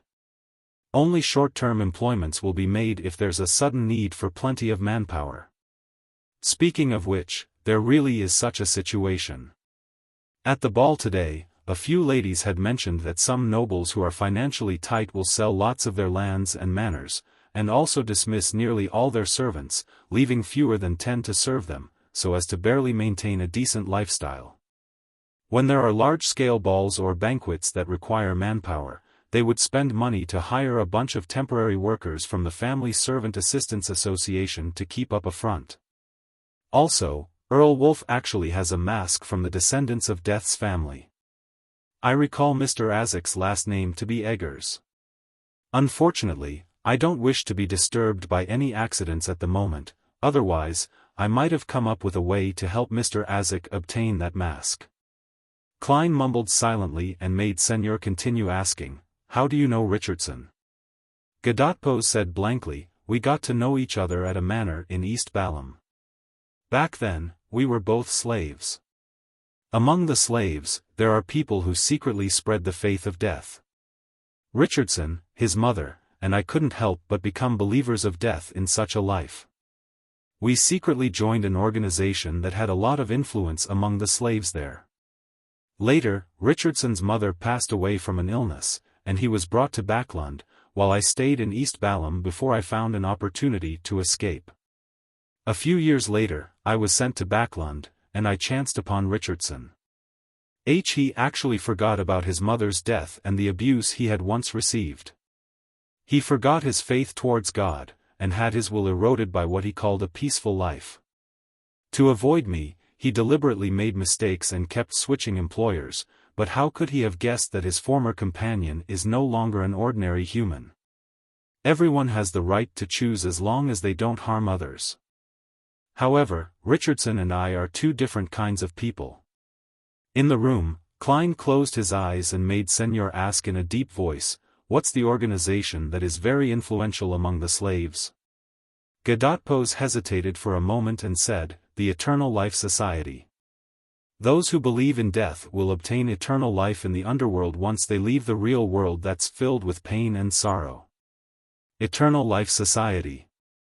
I'm aware of this. It's a branch of the Numinous Episcopate."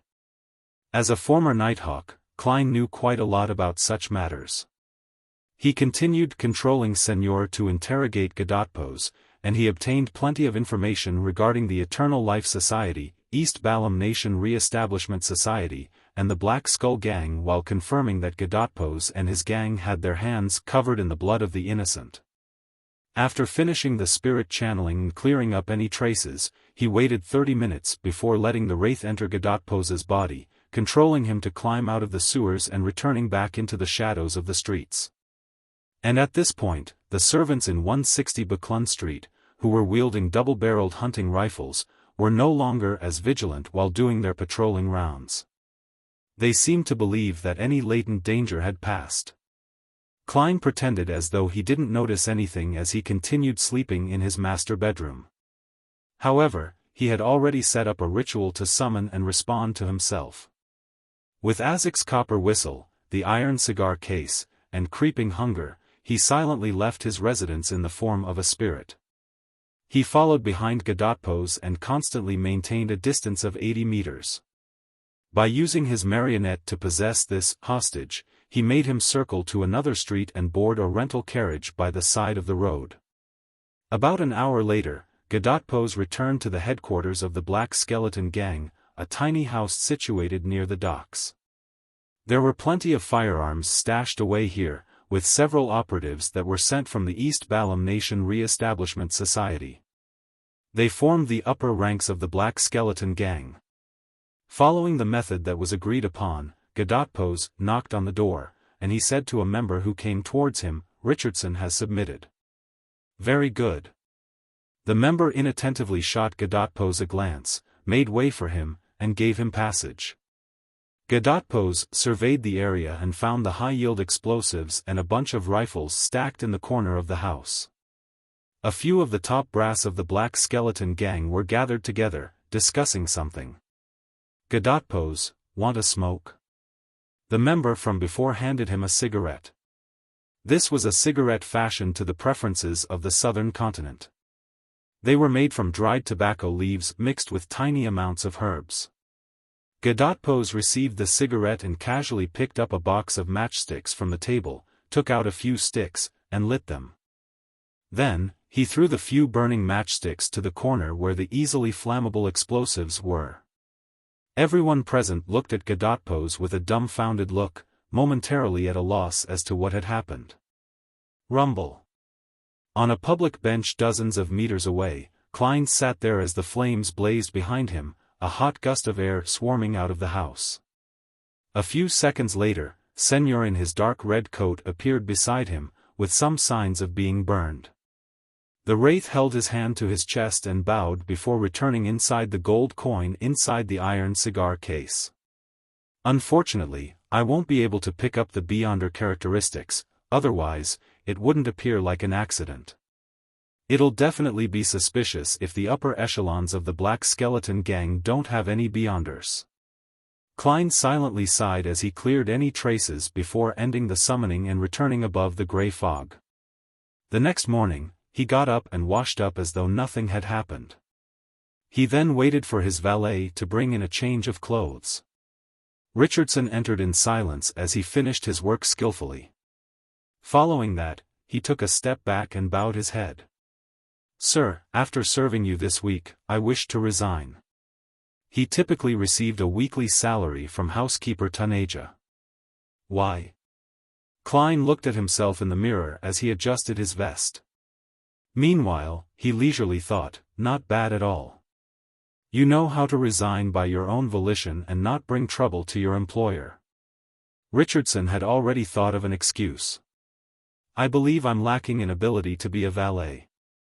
At last night's ball, I realized how lacking I was when I was interacting with the servants of the other guests." Klein smiled. Everyone begins with zero experience. Few grew up with experience. Consider it again, and give me your final answer tomorrow. "Yes, sir." Richardson didn't speak further as he took the initiative to leave the room. He went to the first floor to help his employer pick up the morning papers. During this process, he would always first flip through it and place the most interesting articles at the top. While flipping through, his gaze froze as he focused on an article. An explosion happened at 79 Durham Street in the Backland Bridge area. It's suspected to be related to the Black Skeleton Gang. According to the police, all the upper echelons of the Black Skeleton Gang died in this accident, including Lima, Morera, Gadotpos, this. Richardson shook his head, suspecting that he was dreaming.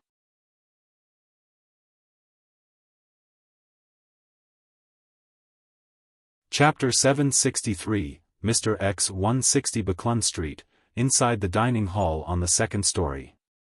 Klein had just bitten into the buttered toast his servant had served him when he saw his butler walk in. Walter bowed and said, "Sir, a person of unknown origins pulled our doorbell last night. As it was already very late, I didn't wake you up, and instead got the servants to patrol the area with the double-barreled hunting rifles. If you so permit it, I'll visit the nearby police station to get them to reinforce the patrols on this street at night. To employ such a butler, there aren't any flaws aside from him being expensive." Klein nodded slightly and drank the fresh milk that had been delivered to him. "Very good." 39 Backland Street, Member of Parliament Mock's house.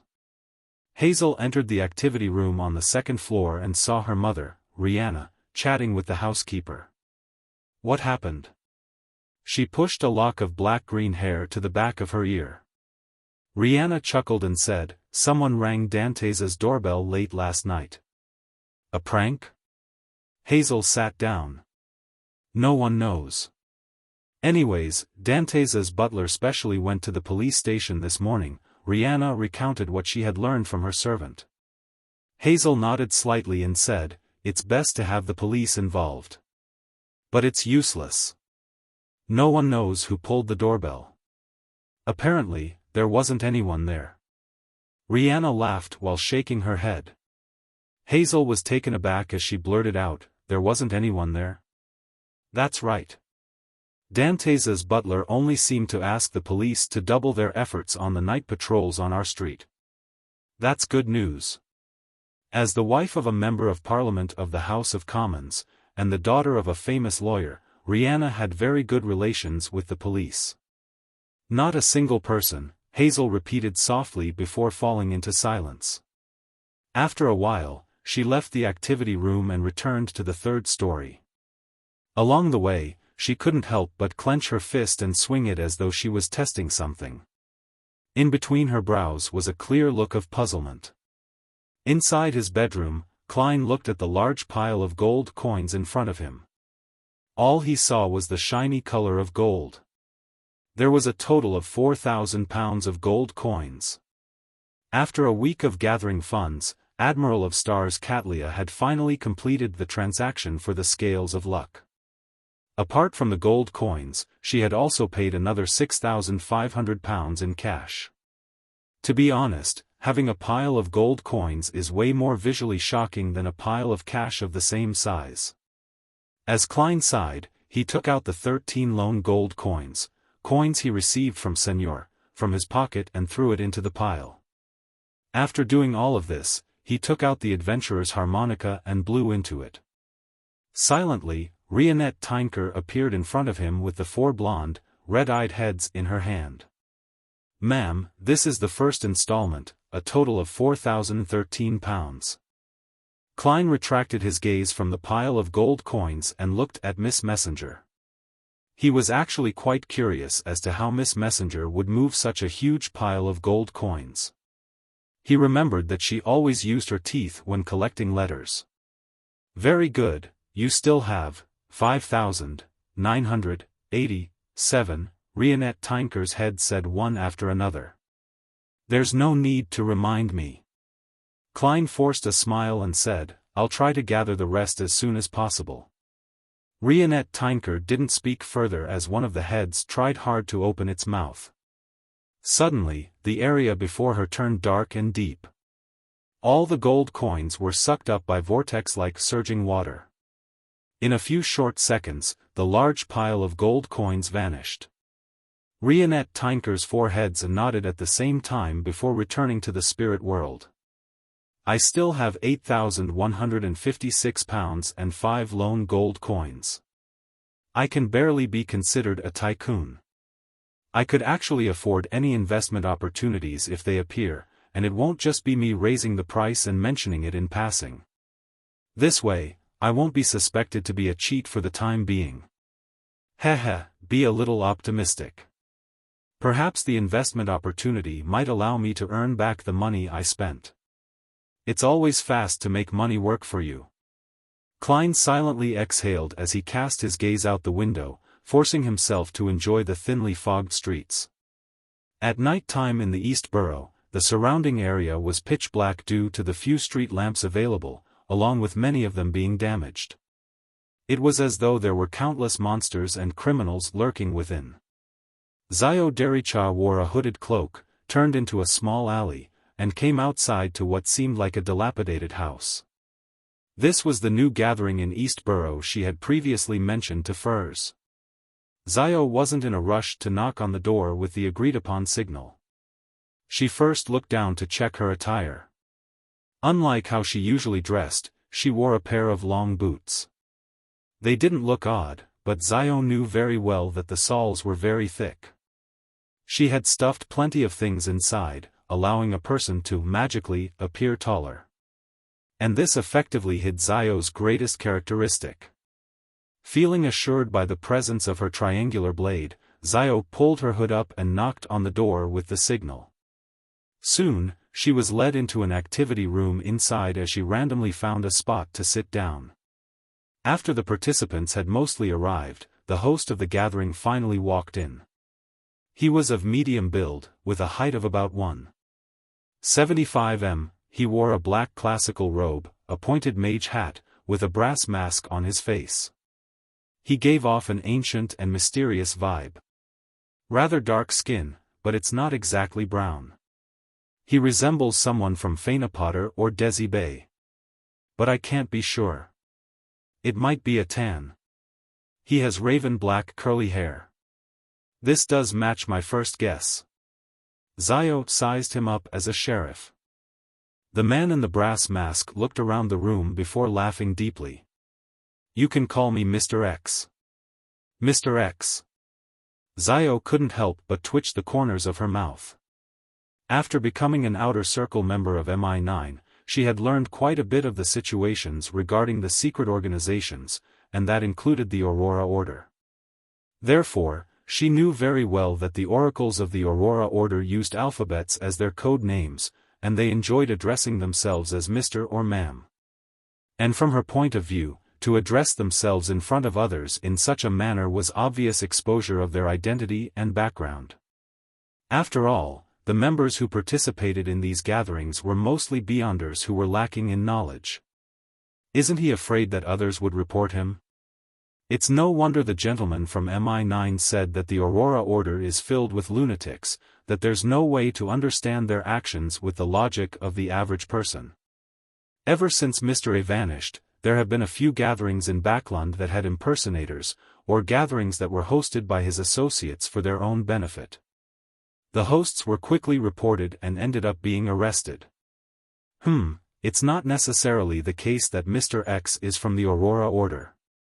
Perhaps, he's just like the others. Xiao retracted her observing gaze and silently watched the gathering continue. She seldom reported matters, because she had experience as an unaffiliated beyonder. She knew it wasn't easy to survive in this world with such identities. So long as there wasn't any accidents, she wouldn't provide such intel to MI9. If it's confirmed that he's an oracle of the Aurora Order, I'll report him. These people are all lunatics. They will bring about extreme danger. As Xiao thought over the matter, she watched the others exchange information and complete trades.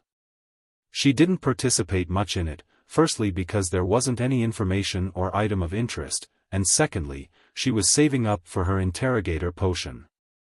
After the end of the gathering, she returned to her residence at Sherwood Borough. Xiao saw Furs wearing a face mask that was said to be able to moisturize faces as she lay there leisurely reading. How was it? How was that gathering? Furs asked, pretending as though she wasn't interested. Xiao threw her cloak to the side and said, there were quite a number of participants, and there were quite a number of items as well, but they were mostly for low-sequence beyonders. No one will offer anything good at the first gathering, Furs said as she lowered the novel in her hands. Yeah. Xiao nodded and said, the organizer of the gathering calls himself Mr. X, but no one knows if he's related to Mr. A. Mr. X. A suspected Aurora Order oracle. Could he be Louis Veen? Furs's attention was caught as she languidly leaned back and asked, what does he look like? He wore a mask. Xiao rolled her eyes at her. Do you think I have the ability to see through an obstacle? No. I mean his build. Furs had seen Louis Veen's full figure thanks to her teacher, Dorian Gray, and knew his characteristics. As a sheriff, Xiao easily restored Mr. X's appearance and asked out of puzzlement, regardless if he's related to Mr. A or not, isn't he worried that he'll be reported for having such a name? After Furs heard Xiao's description and saw the portrait she made with her sheriff powers, she was delighted. There was a high chance that Mr. X was the traitor of the Abraham family, Louis Veen. He's not afraid of being reported because he's a traveler. He can calmly escape no matter what happens. If the official organizations were to use their experience like how they dealt with Mr. A, there's really no way they can restrain him. Furs silently mumbled. She stopped talking about the topic and switched to something else. After Xiao went to take a bath, she hurriedly used her powers as an astrologer to ask her spirituality, and she stacked Louis Veen's image with Mr. X's image before obtaining the answer that they were one and the same. It's really him. Furs stood up as she paced about in excitement and glee in the living room. Her first thought was to report this to the various major churches, and also include the tip-off that the target had the powers of a traveler. Following that, she recalled her prior attempt at hiring Mr. World to assassinate Louis Veen. Regardless, I should first ask Mr. World if he's free to take on this mission. I can't offend him. Upon recalling everything that Mr. World had done, Furs couldn't help but shiver. After making up her mind, she first checked that Xiao was having a bath and wouldn't come out anytime soon before praying to Mr. Fool. Please tell Mr. World that the Aurora Order's oracle, Louis Veen, has appeared, and there's a high probability that he's a traveler, codenamed Mr. X.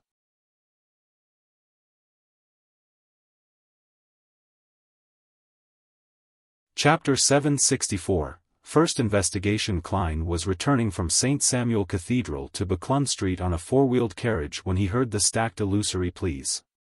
A female. It's nothing urgent. All he did was make a rough judgment and didn't immediately head above the grey fog to respond. Sweeping his glance at the street lamps which were dispelling the darkness, Klein retracted his gaze and raised the white porcelain with gold rims to take a sip. Beside him, Richardson noticed this and said after mustering his courage, "Sir, I've thought it through. You're very right. Everyone starts with zero experience. Few grow up with experience. Thank you for giving me this chance to grow."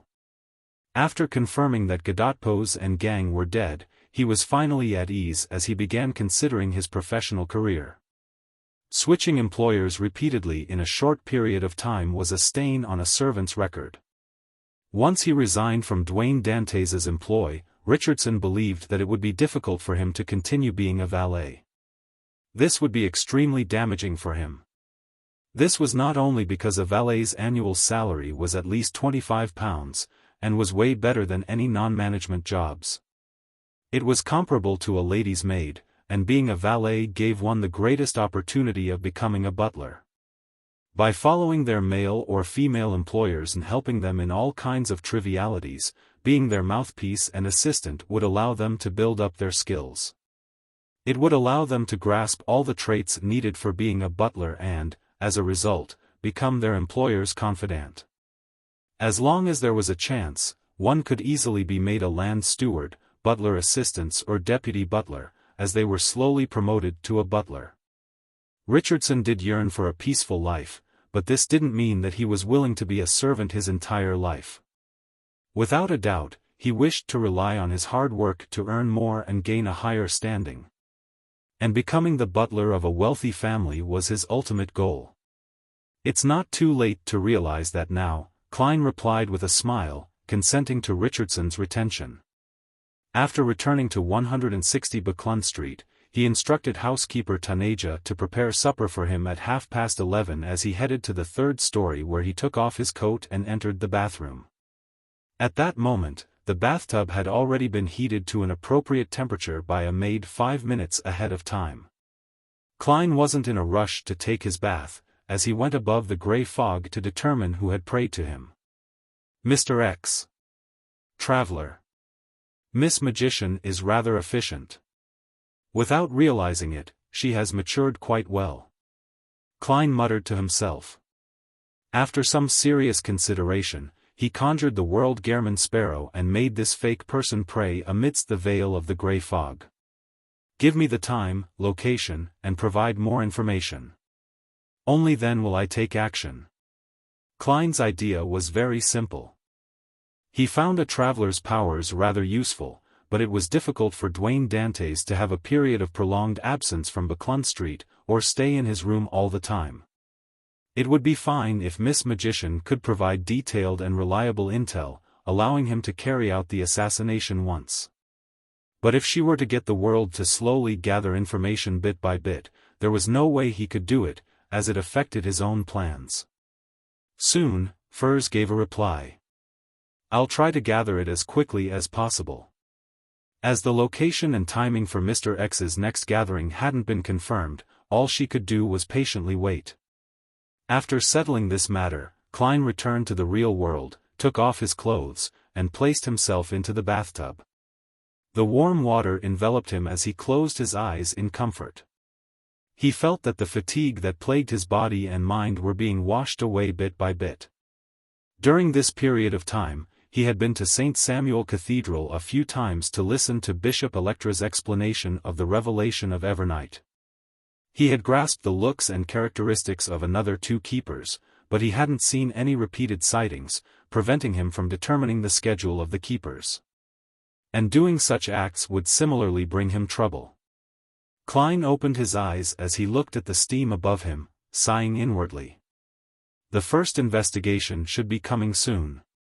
A person who often entered St. Samuel Cathedral's interior would likely be investigated by the Nighthawks, and with his origin still an unknown, such an investigation was almost necessary. If there aren't any investigations, it would be a serious case of negligence for the Nighthawks. Klein slowly exhaled. In the basement of St. Samuel Cathedral, Leonard slowly walked out of a quiet room. His green eyes had a tint of strange black water as countless illusory bubbles and ripples appeared and disappeared. Not bad. You're already a soul assurer and are almost catching up to me. Standing in the corridor was Daily Simone as she congratulated him in a self-deprecating manner. She was still wearing her hooded black robe, with blue eyeshadow and blush. She had quite an uncanny sense of beauty.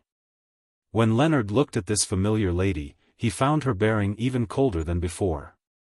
There seemed to be countless shadows hidden around her, in layers that went deep and felt cold.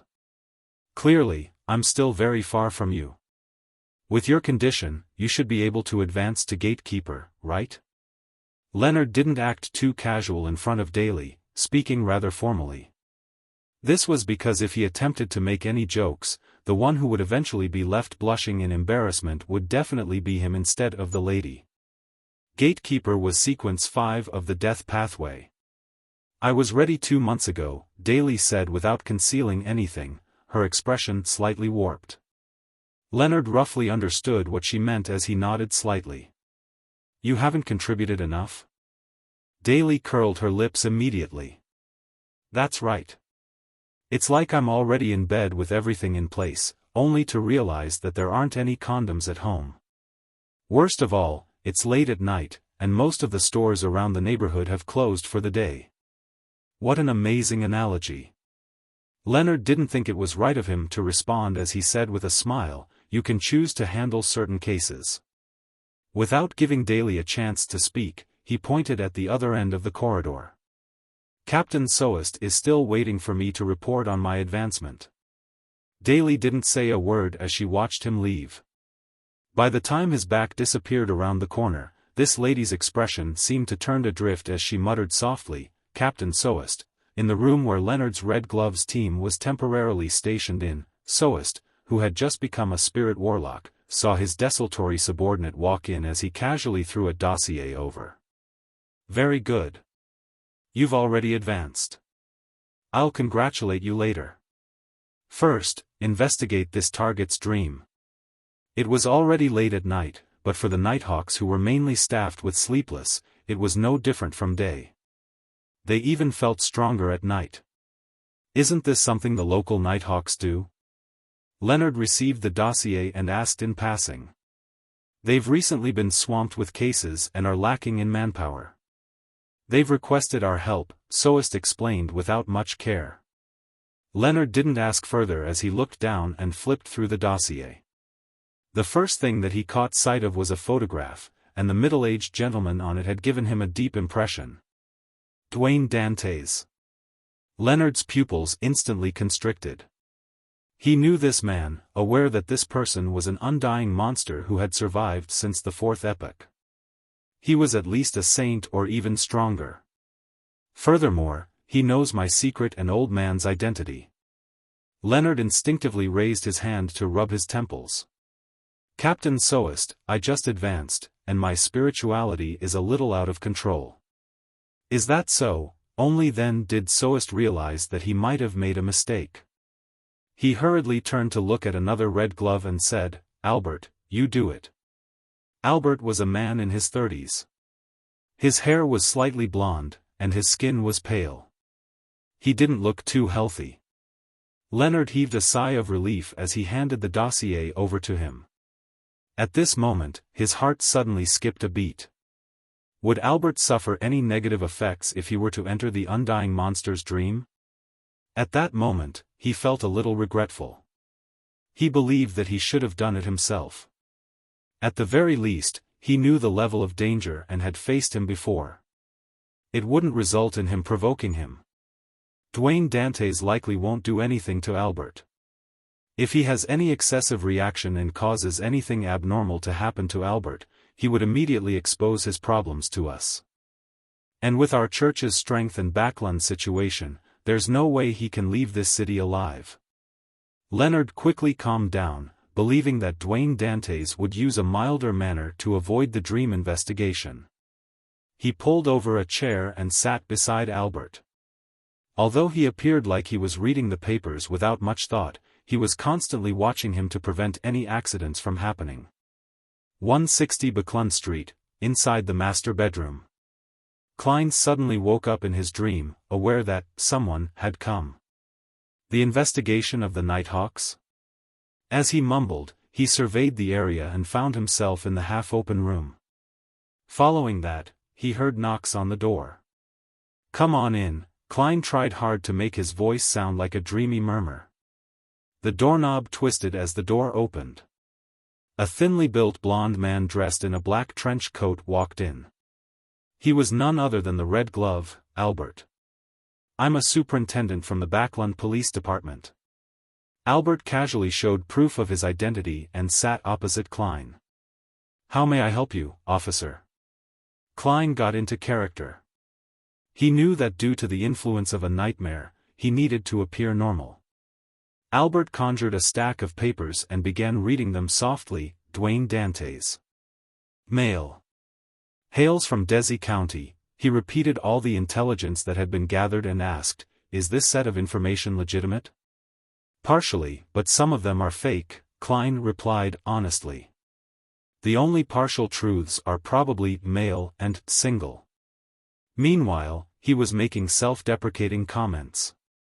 Albert was pleased that he had made progress so quickly as he asked with a deadpan expression, "Which of these are fake?" Klein was already prepared for that as he pretended to recall. "Most of my wealth doesn't come from mining, but from adventuring in the southern continent." He fabricated a story from Anderson's description of West Balam about how a commoner earned his wealth by relying on his eloquence, intel, experience, and guts in an area that conflict often happened between Loen and Intis. This story wasn't considered very detailed, and it was mainly an outline. The main goal was to make the Nighthawks believe that Duet Dantes wasn't a beyonder, but just an ordinary person with a sense of adventure and risk. Such stories of people getting rich were common in Loen.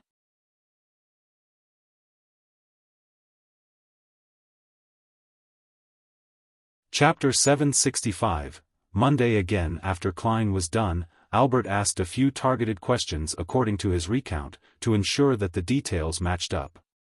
Without a doubt, he obtained a satisfactory answer. "Thank you for your cooperation.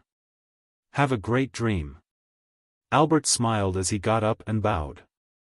Then, he used his nightmare powers to influence Duet Dantes once again. It would make him have a vague recollection that he had such a dream when he woke up, but he wouldn't be able to recall the specifics. After doing all of this, he turned to head for the door, turned the doorknob, and left the dream. Indeed, the Nighthawks place too much trust in nightmare powers. If I were to be the one leading this investigation, would definitely design a series of questions that attack the matter from different angles ahead of time, and then do cross-referencing to find any loopholes.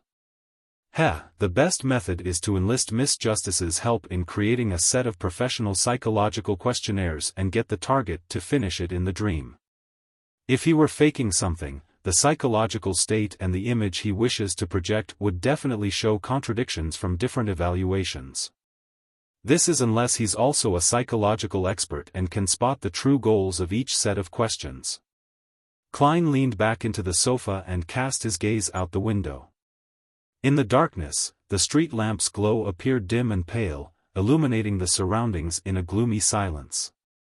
Klein silently observed for a few seconds before he curled his lips and gave a self-deprecating smile.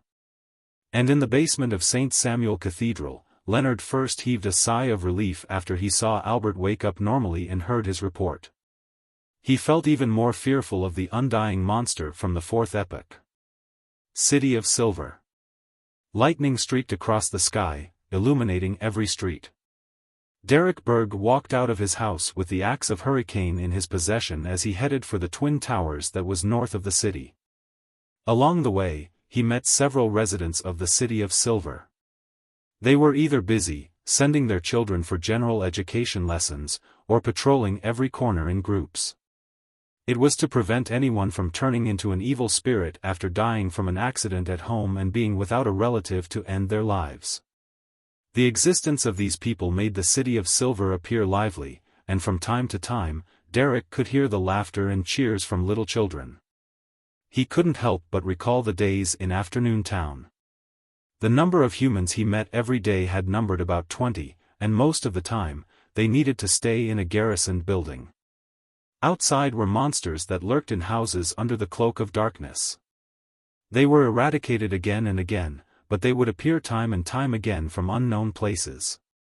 Every team member from the expedition felt a sense of helplessness towards this, as though there was no way of gaining true safety.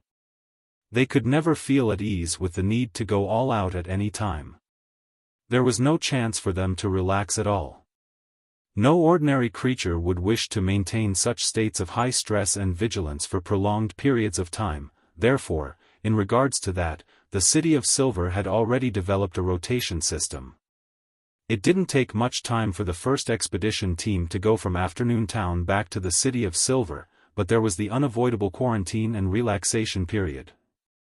It was only today that Derek had managed to adjust himself to a mental state which he believed he could withstand the negative effects from advancing.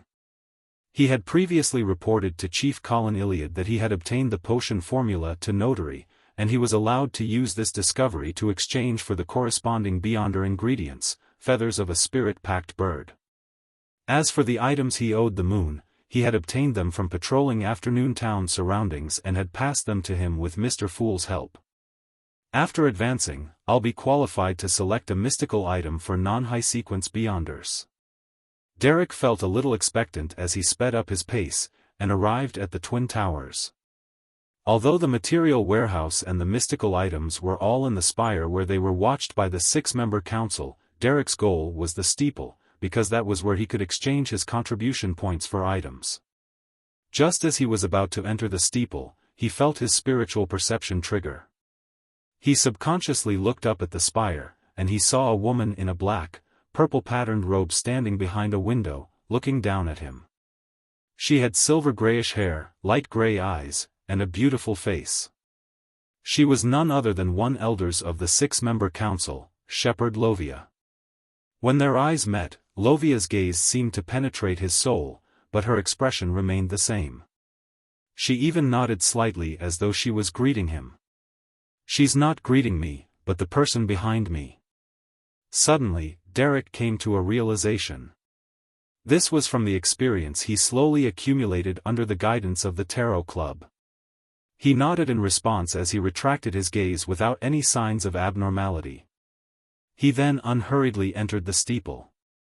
At night, in a private harbor in Byam, the Golden Dream, with its strange main cannon in the middle, docked by the side of the harbor.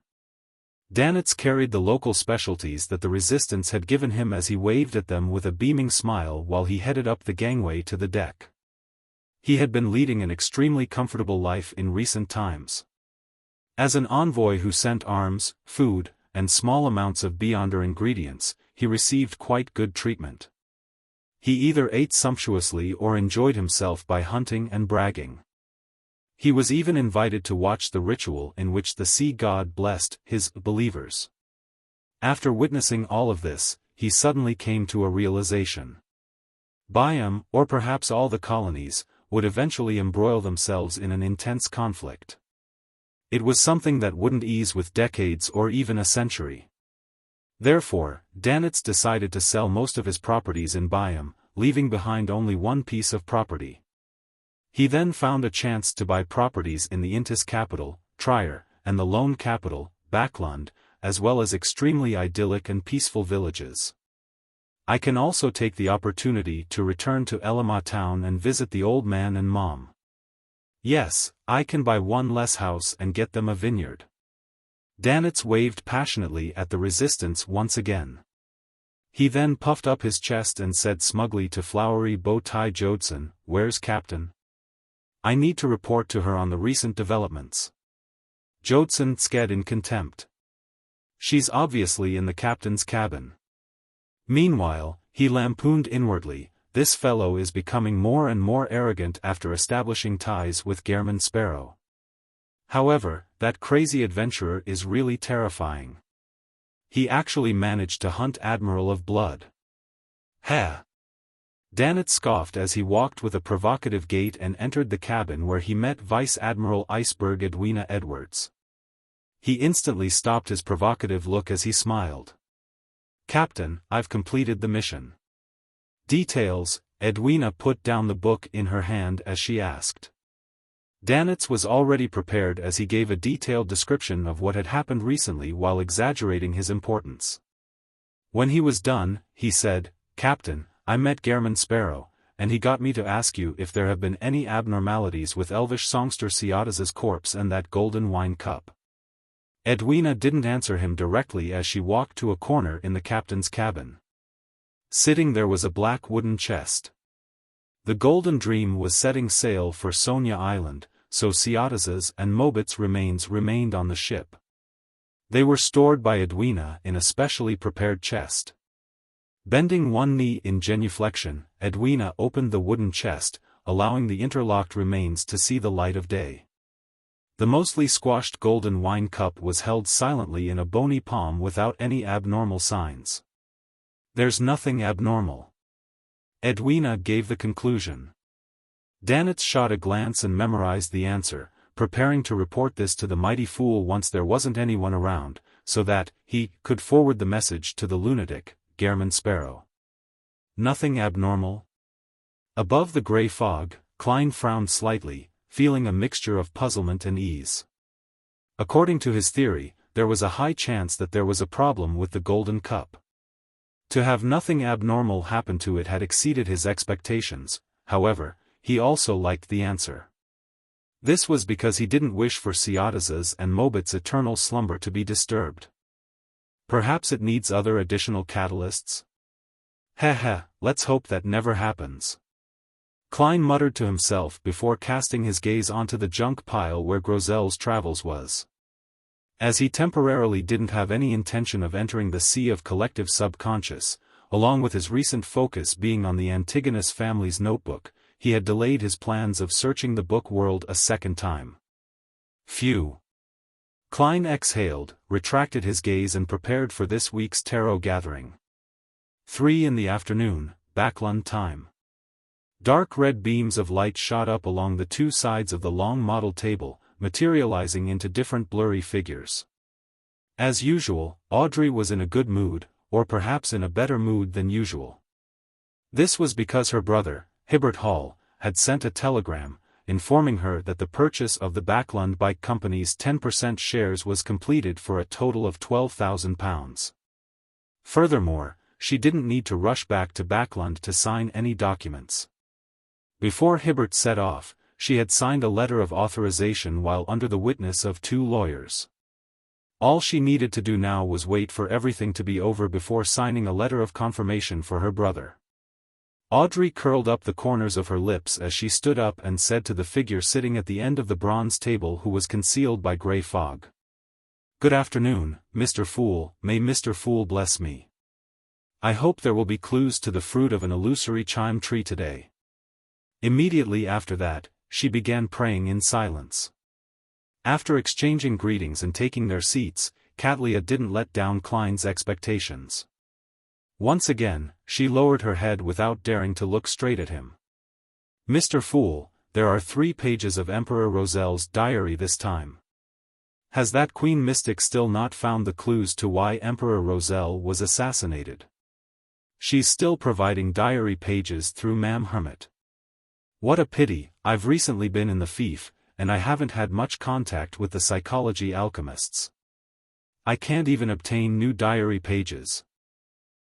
I'll head over to the Relic Search and Preservation Foundation after a few days to take a look.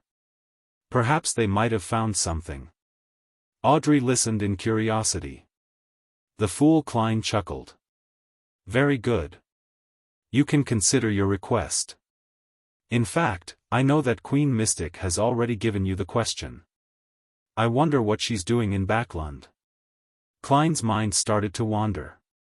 Soon, Katlia conjured the 3 diary pages and handed it to Mr. Fool. you're tuning in to the Xiaofan's Wuxia Tales YouTube channel. Don't forget to subscribe and join us on this journey to catch the most captivating stories.